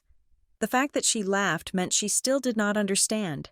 She thought a restraining order was like a blocking button on social media, something you could just ignore or circumvent with a burner account. She did not understand that Rick had just handed her a criminal record if she ever drove down my street again. I put the phone down. I had the paper shield. Now, I needed to reinforce the physical walls. I walked to the kitchen island where I had left the HOA binder. I opened a new email to Celeste at Harborgate Management. Subject: Court order. Restraining order on file. Attached is a copy of the temporary restraining order issued today against Sierra Green. Please update the security logs. If she appears at the gate, she is to be denied entry. If she attempts to force entry, please contact the Sheriff's Department immediately for a violation of a court order. I hit send. Then, I went to work on the house itself. I pulled up the Internet Service Provider app on my phone. I changed the Wi-Fi network name. It had been C-Star Guest. I changed it to Fortress. I changed the password to a string of 20 random characters. I went to the Smart Home Hub. I checked the camera logs. I saw the footage from yesterday. Sierra pounding on the glass. The police arriving. I downloaded all of it. I uploaded it to a secure cloud server that required 2-factor authentication. I went into the user settings for the alarm system. I saw that the installer code was still set to the factory default. A rookie mistake. My mother knew factory defaults. I changed it. I walked to the garage. I found the manual release lever for the garage door and zip-tied it shut. It meant the door could only be opened electronically. No one could slip a coat hanger over the top and pull the cord, a trick Sierra had used once to break into my old apartment to borrow a dress. By the time the sun began to set, the house was locked down tight. The digital perimeter was secure. The legal perimeter was established. I made myself a simple dinner, toast and scrambled eggs, and ate it standing up in the kitchen. The house was quiet. But it was not the empty silence of yesterday. It was the heavy, fortified silence of a bank vault. At 7 o'clock, another email came through. This one was from Kendra. Subject: Preservation. Confirmed. I opened it. Vanessa, we received confirmation from the e-recording vendor's legal department. They have preserved the metadata for the submission of the quit claim deed. They also provided a preliminary snapshot of the user logs. I scrolled down to read the forwarded text from the vendor's counsel. The account Marina Green was accessed via a desktop computer. However, the IP address for the upload session resolves to a commercial business address registered to Sunspun Studios. Furthermore, the metadata embedded in the PDF of the deed itself shows that the document was created and modified using software licensed to Sierra Green. I stared at the screen. The toast turned to ash in my mouth. It wasn't just my mother. My mother had the account. My mother had the know-how. But she had done it from Sierra's studio. Sierra wasn't just the distraction. She was the accomplice. She was in the room. They were together. While Sierra was driving to my house to scream at me, while she was pretending to be a victim on my driveway, she had already provided the computer and the software to steal the title. The 12 Friends invasion was just the physical pressure. The real knife was being twisted from Sierra's content studio. My phone rang. It was Kendra. "Did you read it?" she asked. "Yes," I said. "It came from Sierra's studio. They did it together." "Exactly," Kendra said. Her voice sounded satisfied. "This changes the landscape. This is not just a mother trying to control a daughter. This is a conspiracy to commit real estate fraud using interstate wires. And the best part?" "What?" I asked. "Sierra thinks she is untouchable because she didn't sign the deed," Kendra said. "But because she provided the computer, the software, and the internet connection, and because we can prove she was coordinating the distraction at your front door, she is now a co-conspirator. We don't just have them on a civil dispute anymore." I could hear Kendra opening a soda can on the other end of the line. "Now comes the fun part," she said. "We are going to subpoena Sierra's business records, and I have a feeling that a content studio does not have the kind of legal compliance that can withstand a forensic audit." I looked out at the dark ocean. I had bought this house for peace. I wasn't getting peace yet, but for the first time in my life, I was getting justice. "Do it," I said. "Burn it down. Get some sleep. Vanessa," Kendra said. "Tomorrow, we start discovery." I hung up. I looked at the dark glass of the window.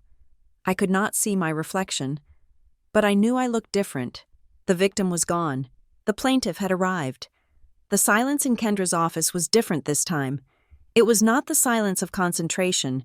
It was the silence of a hunter who had just found the blood trail. Kendra turned her monitor toward me. The screen was glowing with a spreadsheet that looked boring to the untrained eye, but to me, it looked like an autopsy of my sister's betrayal. "I told you we preserved the metadata from the e-recording vendor," Kendra said. Her voice was low, vibrating with a kind of dark satisfaction. "Well, the vendor just sent over the raw transmission logs. They are required to keep them for audit trails in case of wire fraud, which, luckily for us, is exactly what this is." She pointed a pen at a line of text highlighted in yellow. "Look at the submission email," she commanded.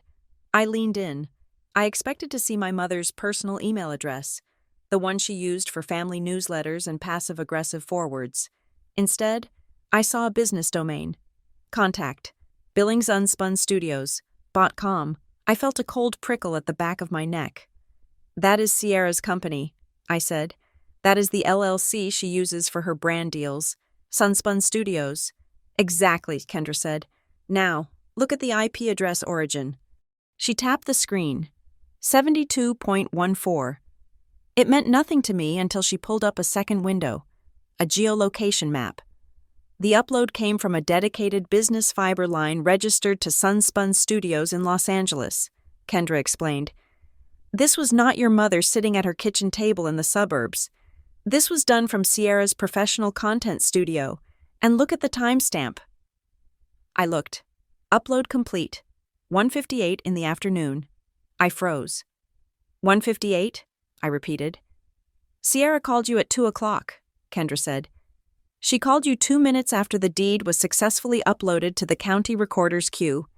The realization hit me with the force of a physical blow. I sat back in the chair, the leather creaking beneath me. For the last 24 hours, I had believed that the forged deed was a reaction. I thought that when I refused to let them in, or perhaps when I hung up the phone, my mother had panicked and filed the paperwork to punish me. I thought it was a crime of passion, a desperate attempt to regain control. I was wrong. It was a script, I whispered. It was a coordinated strike, Kendra corrected. Think about it, Vanessa. Sierra did not bring the cameras to film a vacation. She brought the cameras to film the eviction. My stomach turned over. The image played out in my mind, terrifyingly clear. The plan was never to stay at the beach house as guests. The plan was to upload the forged deed at 1:58. Then, call me at 2 o'clock to get me agitated. Then, arrive at 4 o'clock with 12 witnesses and cameras rolling. Sierra would have walked up to the door. I would have refused her. And then, instead of leaving, she would have pulled out the proof, not the copy she showed the police, but the actual recorded confirmation that would have arrived in her email by then. She would have told the police. My mother owns this house, and she gave me permission. Vanessa is just a squatter. The police would have looked at the deed. They would have seen Green Family Trust. They would have sided with Sierra. And Sierra? She would have filmed me. She would have filmed my confusion. She would have filmed my terror as the police told me I had to leave my own home. She would have captured the exact moment my independence shattered. And she would have packaged it, edited it with sad music, and posted it as a mental health intervention video. Watching my sister lose touch with reality. So sad. We are doing what is best for her. She wanted to monetize my destruction. They did not just want the house, I said, my voice trembling with rage. They wanted the content. And that, Kendra said, is why we are going to destroy them. Because by using her business email and her business internet connection to commit a felony, Sierra has just pierced her own corporate veil. She made Sunspun Studios an accessory to real estate fraud. Kendra hit print. I am sending a subpoena to her internet service provider and her domain host, she said. But be warned, Sierra knows the plan failed. She knows you have the house, so now, she is going to do the only thing she knows how to do. She is going to try to win the court of public opinion. As if on cue, my phone, which was sitting face down on the desk, buzzed. Then it buzzed again. Then it began to vibrate continuously. I picked it up. Notifications were flooding the screen. Instagram, TikTok, Facebook. Sierra Green posted a new video. Heartbroken. User 772 comments. How could a sister be so cruel? User Blue Wave comments. Rich people are the worst. Team Sierra. I opened the app, against my better judgment. There it was. The thumbnail was a black and white photo of Sierra crying in her car, the same car she had peeled out of my driveway in yesterday. The caption read, "Driven 2 hours to surprise my sister with a housewarming gift, only to be screamed at and threatened with police. When family turns on you because they got a little money, it breaks you." The video was a masterpiece of manipulation. It showed choppy footage of my front door, filmed from a low angle to make the house look looming and ominous. It showed the police car lights. It did not show me speaking calmly. It did not show the forged deed. It just showed Sierra's tear-stained face and sound bites of her friends saying, "We just wanted to say hi." She was rewriting history in real time.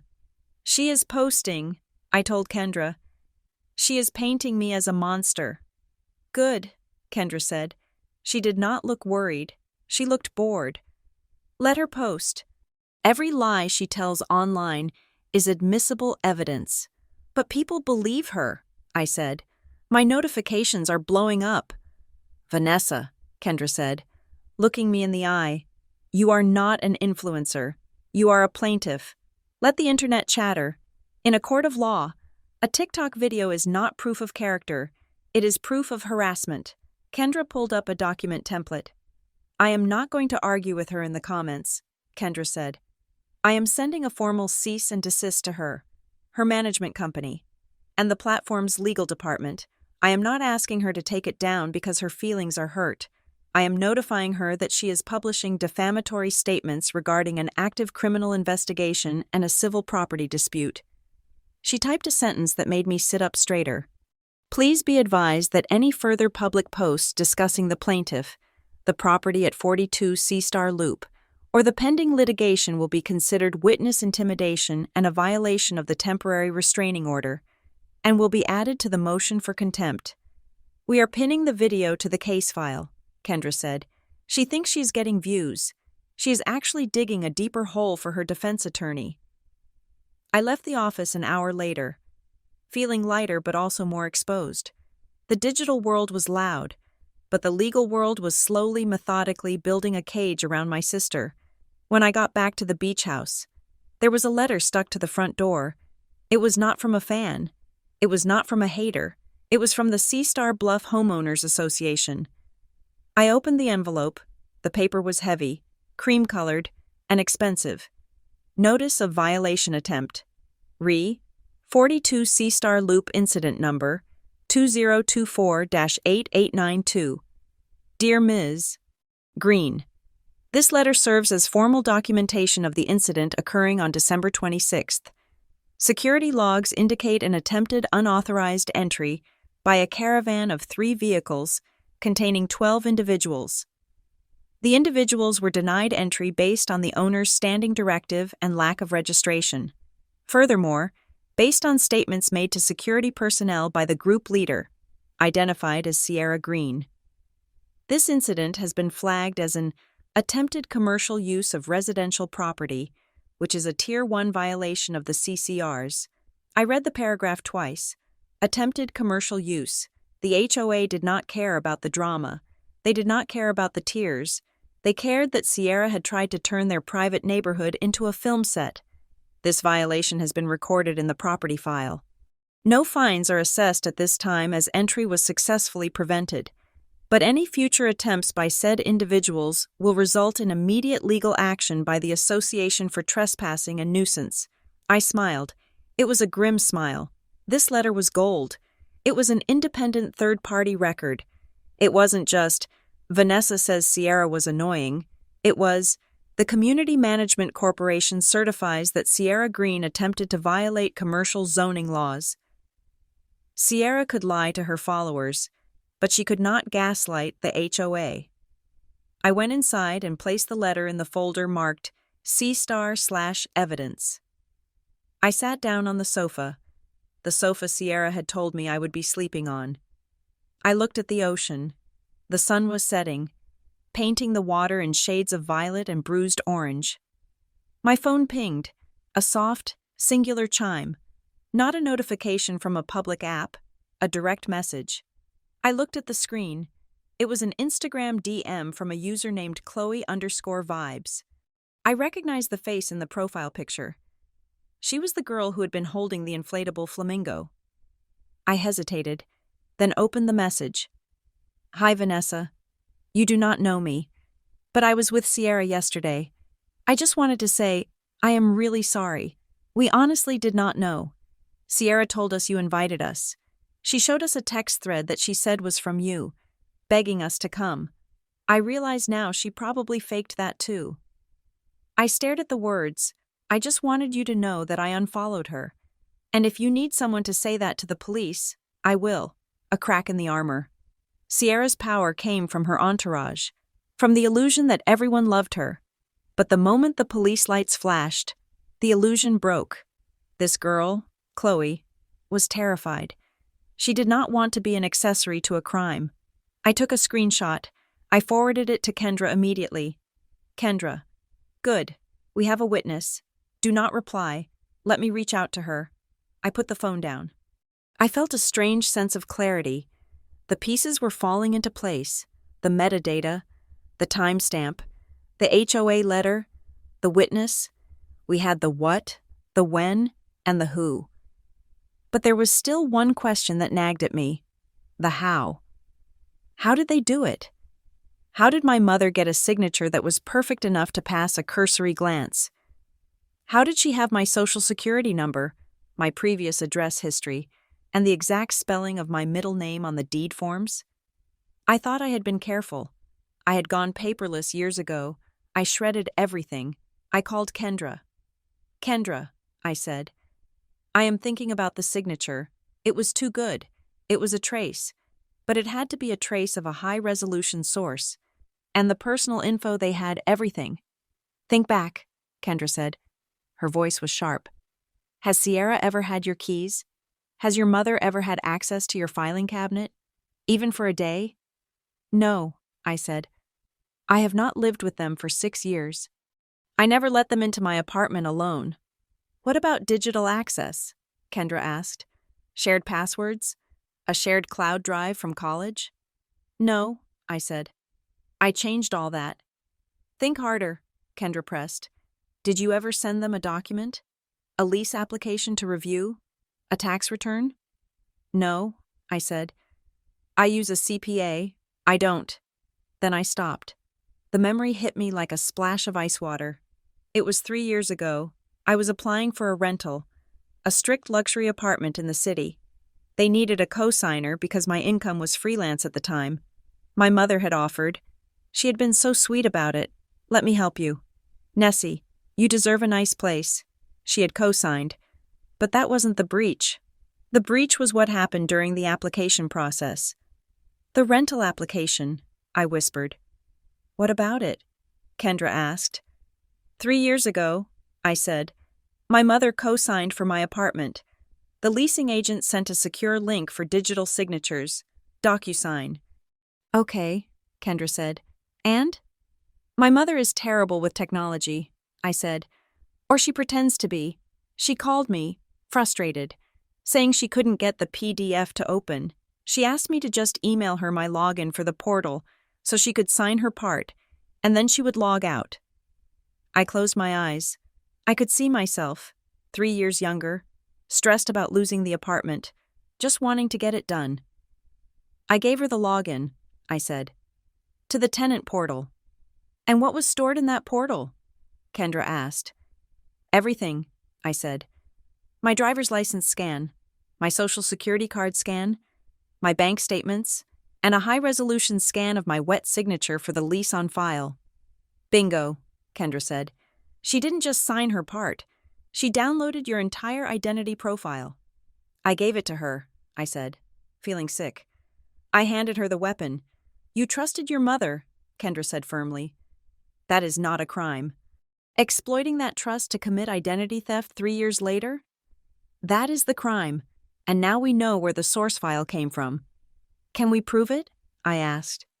The leasing portal will have access logs, Kendra said. If she downloaded your files, there is a record, and if we find that file on Sierra's computer, then it is game over, I finished. Go to sleep, Vanessa, Kendra said. We have them. I hung up. I looked around my beach house, my fortress.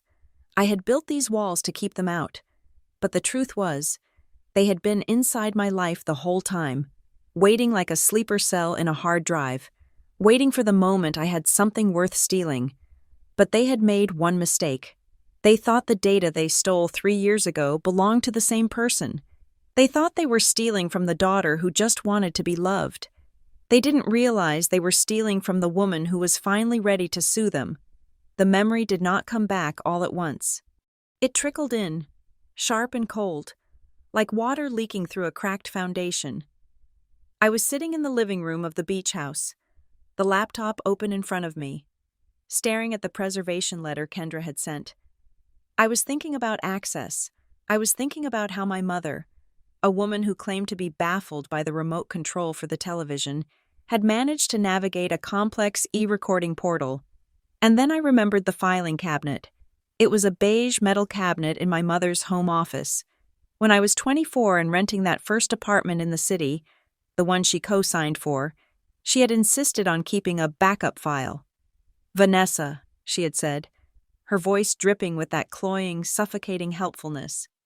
You are so disorganized. You lose things. I will just keep a copy of your application package here, for safety. I had let her. I had watched her slide my birth certificate, my social security card, my tax returns, and that high-resolution scan of my signature into a folder labeled Vanessa. Legal. I remembered the sound of the drawer sliding shut. It sounded like a mouth closing. I picked up the phone and called Kendra. She has a file, I said. She has had it for years. She didn't need to hack me. I gave her the keys to my identity a decade ago. That explains the data, Kendra said. But it does not explain the audacity. I want you to check something right now. Log into your credit monitoring service. The fraud alert we placed yesterday should have triggered a report. I logged in. My fingers flew across the keyboard. The dashboard loaded. A red banner flashed at the top. Alert. Attempted inquiry. Blocked. There is an alert, I said. Dated this morning, 8:30 in the morning. Who was the inquiring party? Kendra asked. I clicked on the details. It says Rapid Cash Hard Money Lenders. God, Kendra breathed. They were not just trying to steal the title, Vanessa. They were trying to borrow against it. They were trying to pull equity out of the house immediately. But it was blocked, I said. Because you filed the fraud statement yesterday, Kendra said.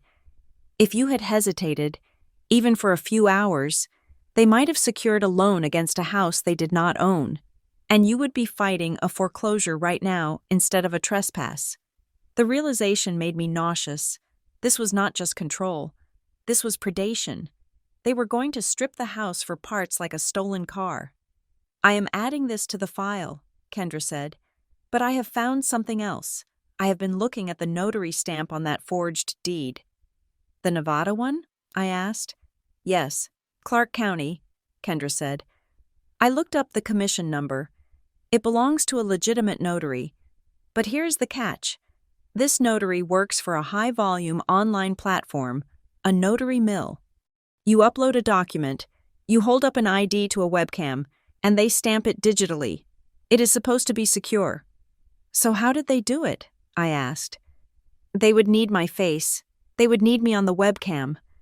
Or, Kendra said, her voice turning grim, they used a pre-recorded video, or a deepfake, or, more likely, they found a notary who doesn't look too closely if the fee is paid in crypto. I have filed a formal complaint with the Nevada Secretary of State's Notary Division. We are going to audit that session log. If that notary stamped a deed without seeing your live face, they are going to lose their commission and maybe go to prison. You are attacking them from every angle, I said. I am not attacking, Kendra corrected. I am quarantining a disease.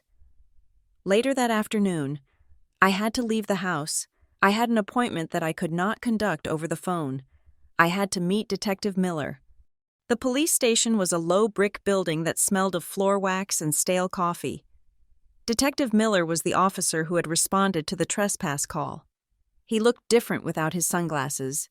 He looked tired. I sat across from him at a metal desk. I laid out the file Kendra had prepared.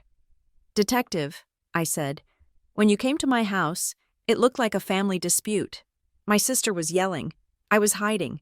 It looked like drama. It happens, Miller said, shrugging. Civil matters usually stay civil. This is not civil, I said. I slid the paper across the desk. It was the metadata report from the e-recording vendor. This is criminal. Miller picked up the paper. He read the highlighted lines.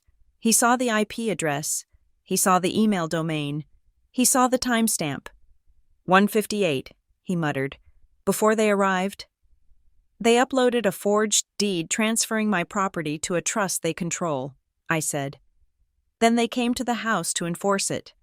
The only reason they failed is because the county recorder's queue was backed up by 20 minutes. If that document had recorded instantly, you might have arrested me for trespassing. Miller looked up. His eyes were hard. The boredom was gone. Police officers hate being used as pawns. He realized in that moment that Sierra and my mother had attempted to weaponize his badge against me. This came from Sunspun Studios? He asked. Tapping the IP address, that is my sister's business, I said. She provided the digital weapon. Miller opened a drawer and pulled out a fresh file folder. He took the report I gave him and placed it inside. Then he picked up the phone. "I need to make a call to the Economic Crimes Unit," he said to me. "This is way above a patrol response now. We are looking at wire fraud, filing a false instrument, and conspiracy." He looked at me. "Ms. Green, do not talk to them. If they reach out, document it. We are going to need a warrant for that computer." I walked out of the station feeling a strange sensation. It was the feeling of heavy machinery turning gears. For years, my family had operated in the gray areas of emotional manipulation where the law could not touch them. But they had stepped out of the gray. They had stepped into the black and white world of felonies, and the machine was starting to eat them alive. When I got back to the car, my phone buzzed. It was an email from Kendra. The subject line was, "Witness Statement, Gift Wrap." I opened it. It was a series of screenshots. They were from Chloe, the girl with the flamingo. She had kept her word. She had sent Kendra the group chat history from the Sea Star trip thread. I scrolled through the messages. Most of it was inane. Emojis, packing lists, drink orders, and then, dated 2 days ago, a message from Sierra.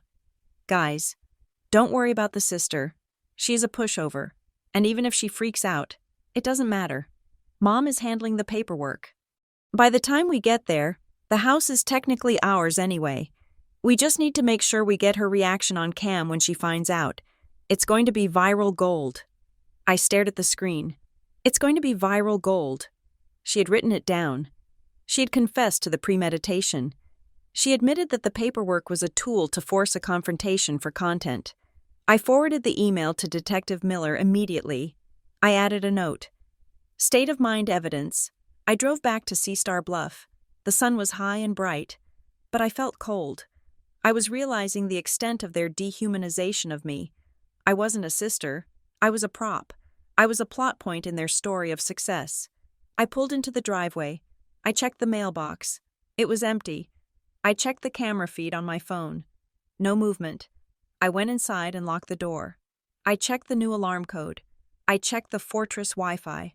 I was not going to call them. I was not going to scream. I was going to do exactly what Celeste at the HOA had told me. I was going to be a wall. I sat down at the kitchen island and opened my laptop. I began to organize the files. Folder 1, the deed. Folder 2, the text. Folder 3, the metadata. Folder 4, the witness. I was stacking bricks. I was building a wall so high that they would never be able to climb over it again. Then, my phone chimed. It was a text message. It was not from a random number. It was from Sierra. I froze. The temporary restraining order prohibited all contact. She knew that. She had been served. I looked at the message. "Sierra, you think you won? You think a piece of paper scares me? Mom is fixing the error. And guess what? I know people in finance. I will make sure you cannot refinance that house. I will make sure you cannot sell it. I will tie that title up in so many knots you will beg us to take it back." I did not reply. I took a screenshot. She had just handed me the final nail. In her arrogance, she had admitted that her goal was to damage the financial viability of the property. In legal terms, that was slander of title. It was a specific tort, and by sending this text after being served with a restraining order, she had just committed aggravated stalking. I forwarded the screenshot to Kendra. "Me. She just texted. She is threatening the title again." Kendra called me 10 seconds later. "She is stupider than I thought," Kendra said. "She just violated the TRO, admitted to malicious intent, and provided written proof of a conspiracy to defraud, all in one SMS. She thinks she is safe," I said. "She thinks because she didn't sign the deed. She is just an observer." "We are going to correct that assumption," Kendra said. "I am filing an emergency motion for contempt first thing tomorrow morning. And Vanessa?" "Yes." "We are not just asking for the deed to be struck," Kendra said. "We are asking for punitive damages. We are asking for attorney's fees. And I am going to ask the judge to refer the case to the district attorney." "Do it," I said. I need you to come to court tomorrow, Kendra said. I want you to sit in the front row. I want you to look at the judge. I do not want you to look at them. Can you do that? I can do that, I said. This is the final push, Kendra said. We have the chain of evidence. We have the IP address. We have the witness. We have the confession. We are going to walk into that courtroom, and we are going to drop a mountain on them. I hung up. I walked to the window. The ocean was dark now. The waves were invisible, just a rhythmic crashing in the blackness.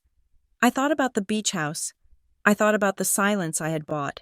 They had tried to take it. They had tried to fill it with noise and cameras and lies, but they had forgotten one thing. When you buy a house, you don't just get the keys, you get the land, and you get the right to defend it. I went to the folder on my computer labeled C*/evidence. I created a new document.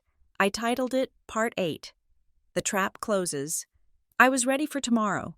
I was ready to watch the brand of Sierra Green dissolve under the harsh fluorescent lights of the legal system. I was ready to see what happened when a fake reality collided with a real judge. I turned off the lights in the kitchen. The house was dark, safe, and mine. The hearing was held in Department 12 of the Gulfview County Superior Court. The room did not look like the dramatic, mahogany-paneled courtrooms on television. It looked like a sterile conference center with a raised dais. The walls were a bland government beige. The carpet was industrial gray, and the air conditioner hummed with a low, aggressive drone that made the silence feel pressurized. I sat at the plaintiff's table next to Kendra. I kept my hands folded on my lap to stop them from trembling. I was not trembling from fear. I was trembling from the sheer surreal nature of seeing my family sitting 10 feet away, on the other side of the aisle, treating a legal proceeding like a nuisance they could simply explain away.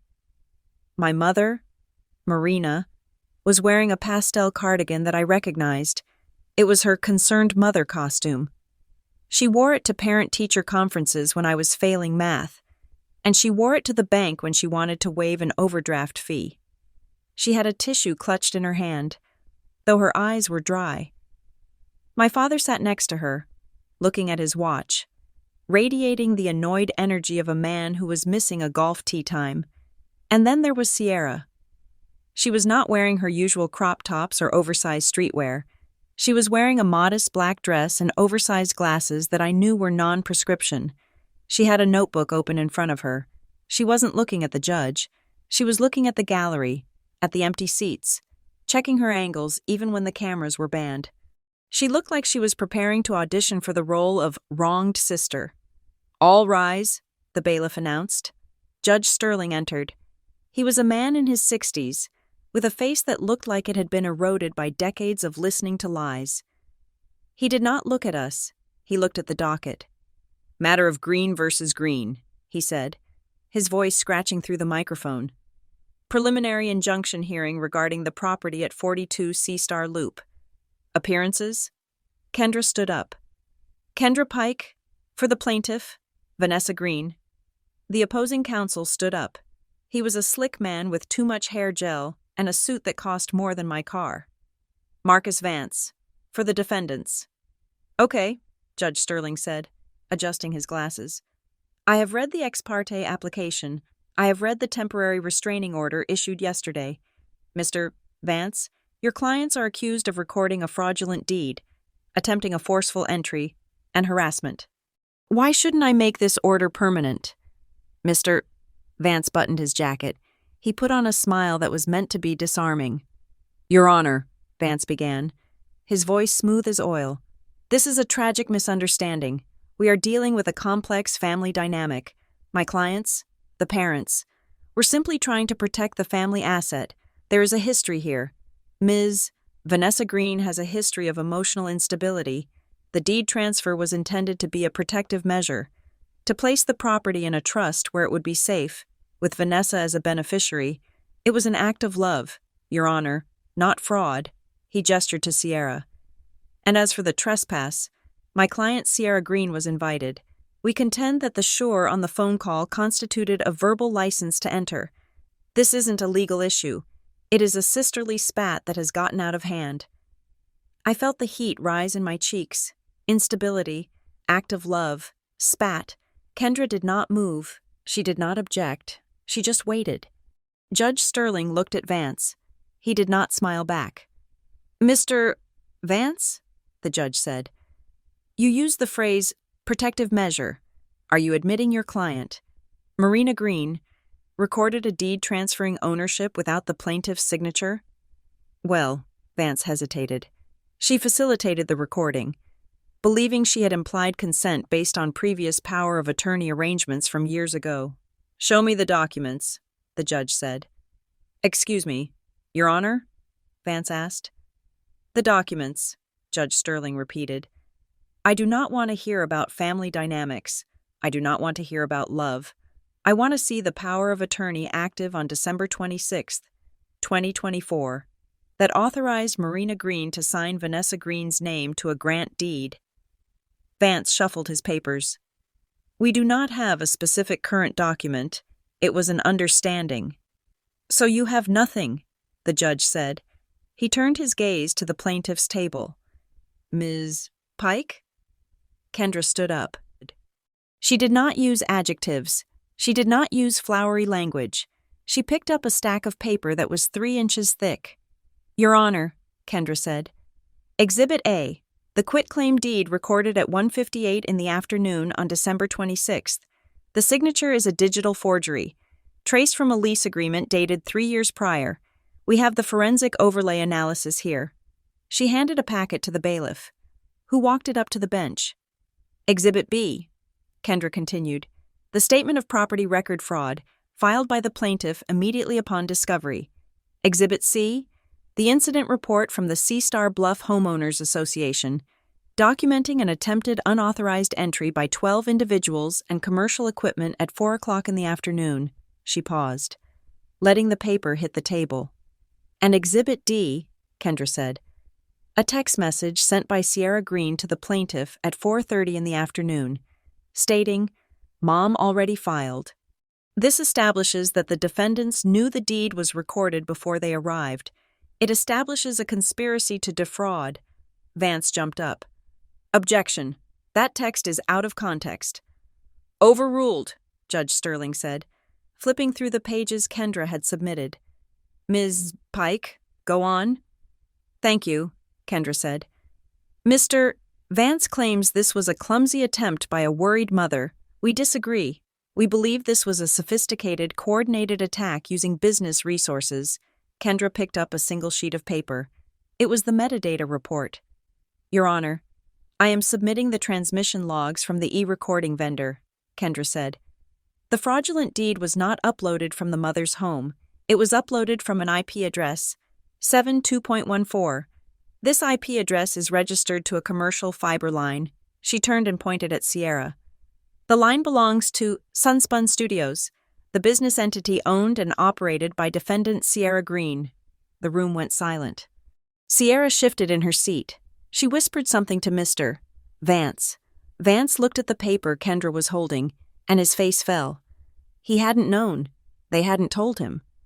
Furthermore, Kendra said, driving the nail in, the contact email for the submission account is billing@sunspunstudios.com. The timestamp of the upload is 1:58. The timestamp of the phone call from Sierra Green to the plaintiff is 2 o'clock. 2 minutes later, Kendra dropped the paper on the table. This was not an act of love, Your Honor. This was a scripted event. Sierra Green provided the technical infrastructure for Marina Green to commit a felony. Time to coincide with a content creation opportunity. Judge Sterling stopped reading. He looked up. He took off his glasses. He looked directly at Sierra. Ms. Sierra Green, the judge said. Sierra jumped slightly. She looked at her lawyer, but the judge raised a hand. No, Mr. Vance. I am asking your client a factual question about her business assets. Sierra stood up. She smoothed her dress. She put on her best, innocent influencer voice. Yes, Your Honor. Do you deny that Sunspun Studios is your limited liability company? The judge asked. Well, it is my brand, Sierra said. I mean, it is a company, but it is just me and my team. And do you deny that the domain sunspun-studios-.com is registered to you? I do not know technical stuff, Sierra stammered. My assistant handles the emails. Ms. Green, the judge said, his voice dropping to a register that was dangerously low. The IP address leads to your physical office. The email is your billing email. If you are claiming you did not do it, are you telling this court that you have such poor security that an unknown hacker broke into your studio, used your computer, used your credit card to pay the recording fee, and uploaded a deed to your sister's house, all without your knowledge? Sierra opened her mouth. She closed it. She was trapped. If she admitted it, she was a criminal. If she denied it, she was admitting to a security breach so massive it would destroy her business credibility. Sierra looked at her mother. Her mother was staring at the table, refusing to make eye contact. I let my mom use the computer. She said she needed to print something.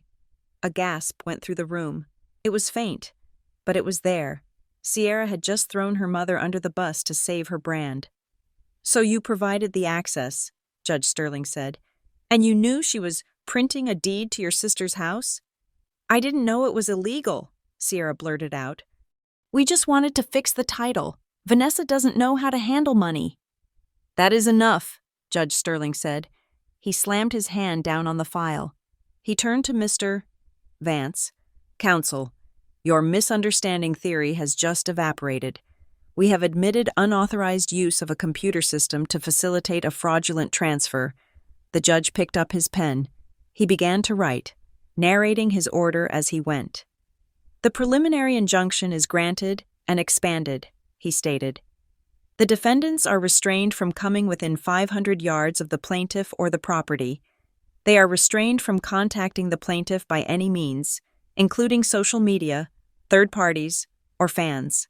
He looked at Sierra. That means if you post a video about this, Ms. Green, you are violating my order. If you encourage your followers to harass her, you are violating my order. But my freedom of speech, Sierra protested. Your freedom of speech does not cover witness intimidation or slander of title, Judge Sterling snapped. He turned back to the papers. I am also issuing a judicial order to the county recorder to strike the quit-claim deed as void ab initio, void from the beginning. The title is cleared effective immediately. I let out a breath I didn't know I was holding. The house was mine again. However, the judge continued, given the evidence of the IP address and the digital forgery, I am not satisfied with a civil remedy alone. He looked at the bailiff. I am referring this file and the hearing transcript to the District Attorney's Economic Crimes Division for investigation into wire fraud, identity theft, and filing false instruments. My mother finally looked up. Her face was the color of ash. A civil lawsuit cost money. A criminal investigation cost freedom.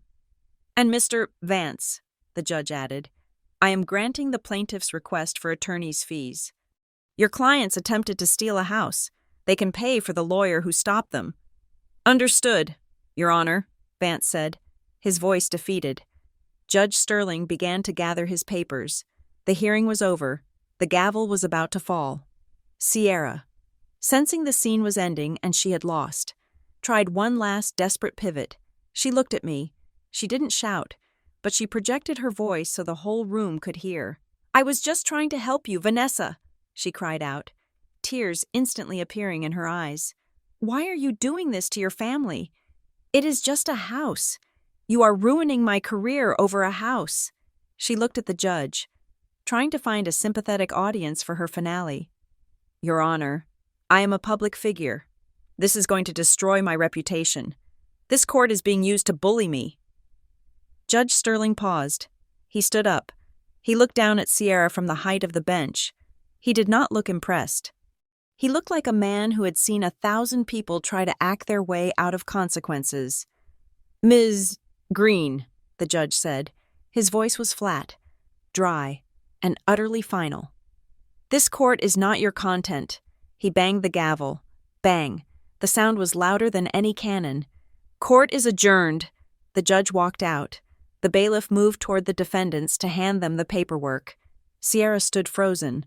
The line had cut her deep. For someone who lived her life for the lens, being told that her reality had no power here was the ultimate rejection. I stood up. I looked at Kendra. "We got it," I said. "We got everything," Kendra said, closing her briefcase. "The title is clear, the fees are covered, and the detectives have the transcript." I turned to leave.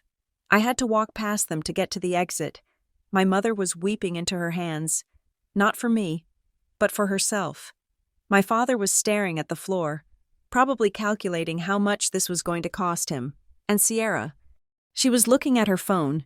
She was typing furiously, probably trying to delete the videos, probably trying to scrub the evidence. But it was too late. The preservation order was in place. The metadata was locked. I walked past her. I did not say, "I told you so." I did not say, "Goodbye." I did not look at her. I walked out of the double doors, into the hallway, and then out into the bright, blinding sunshine of the parking lot. I took a deep breath. The air smelled of asphalt and city grit, but to me, it smelled like freedom. I pulled out my phone. I had one call to make. "Celeste?" I said when the HOA manager answered. "Ms. Green," Celeste said. "How did it go?" "It is done," I said. "The deed is void. The restraining order is permanent. And if they show up at the gate, you don't need to call me. You can call the district attorney." "Understood," Celeste said. "I will update the logs. Enjoy your home. Ms. Green." "I intend to," I said. I hung up. I got into my car. I drove toward the ocean, leaving the courthouse and my family in the rearview mirror, shrinking smaller and smaller until they were nothing but specks of dust in the distance. The legal fallout was not an explosion. It was a suffocation. In the days following the hearing, the machinery of the justice system did not stop. It ground forward, methodical and merciless, crushing the chaos my family had tried to create. Kendra did not rest.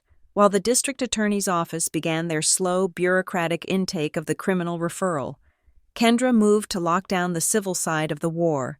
She filed a lis pendens against the property. It was a Latin phrase that sounded like a spell, but in the world of real estate, it was a bear trap. It meant suit pending. It was a giant neon red flag planted on the title of my house. "It is a warning shot to the world," Kendra explained to me over the phone. "It means if your mother tries to sell the house, refinance the house, or even use the house as collateral for a loan, the lender will see the lis pendens.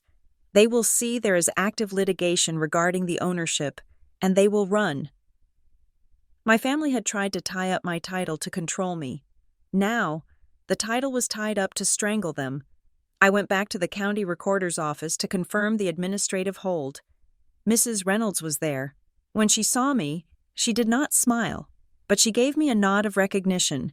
She turned her monitor to show me the new status on the parcel index. "Manual review only. Do not record automatically. Identity verification required." "It is done," Mrs. Reynolds said. "If anyone tries to submit a deed for this parcel number, the system freezes. It triggers an alert on my desk and an alert to the sheriff's department. Your mother could have the Pope sign a deed, and I still would not record it without you standing here in person with a biometric ID." The back door that my family had used to sneak into my life had been welded shut, but the real collapse was happening to Sierra. She tried to fight back the only way she knew how. 2 days after the judge told her that the court was not her content, she posted a video. It was titled, "The Truth About My Silence." It was a black screen with white text, accompanied by sad, acoustic piano music. In the video, she did not name me. She was too scared of the judge for that. But she talked about toxic betrayal and being silenced by the system. She thought she was being clever. She thought she was skirting the edge of the restraining order. She was wrong. Kendra did not file a motion. She simply forwarded the video to the legal department of the energy drink company that was Sierra's biggest sponsor. She attached a copy of the court transcript where the judge identified Sunspun Studios as the origin point of a criminal fraud investigation. The reaction was immediate. It turns out that corporate legal teams do not like toxic betrayal. They like stability. They do not like their brand logo appearing next to a woman who is currently under investigation for wire fraud. I heard the news from Chloe, the witness who had defected. She messaged me a screenshot of Sierra's private story. Sierra: I cannot believe this. Dropped over a family misunderstanding. They are pulling the contract effective immediately. This is sabotage. It wasn't sabotage, it was consequences. Then came the email from the domain host. Sunspun Studios was offline. The website was replaced by a generic under maintenance page. The subpoena Kendra had sent regarding the IP address had triggered a violation of the host's terms of service regarding illegal activity. Sierra's digital storefront, her empire, was dark. The brand was rotting from the inside out. A week later, the settlement offer arrived. It came in the form of a letter from Marcus Vance, their lawyer. It was marked Confidential Settlement Communication. I sat in Kendra's office as she read it aloud. They are offering to stipulate to the quiet title judgment, Kendra read, her voice dry. They agree to declare the deed void. They agree to stay away.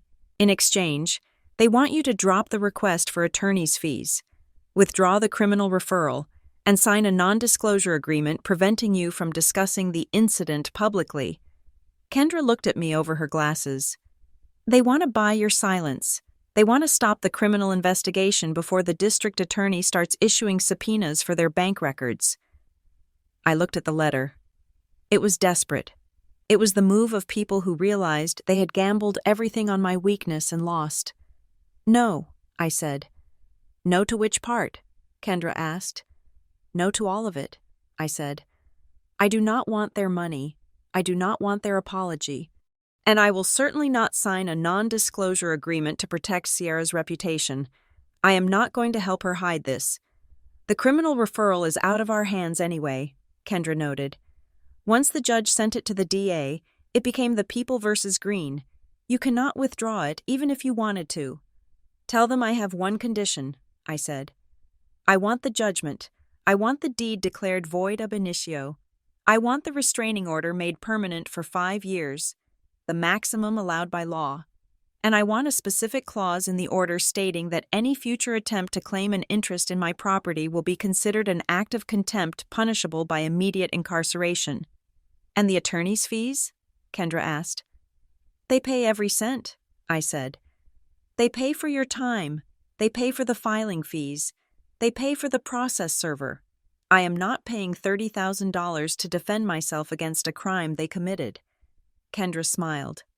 I will draft the response. They will sign it. They have no choice. If they go to trial, Sierra takes the stand, and she will perjure herself in the first 5 minutes. They signed.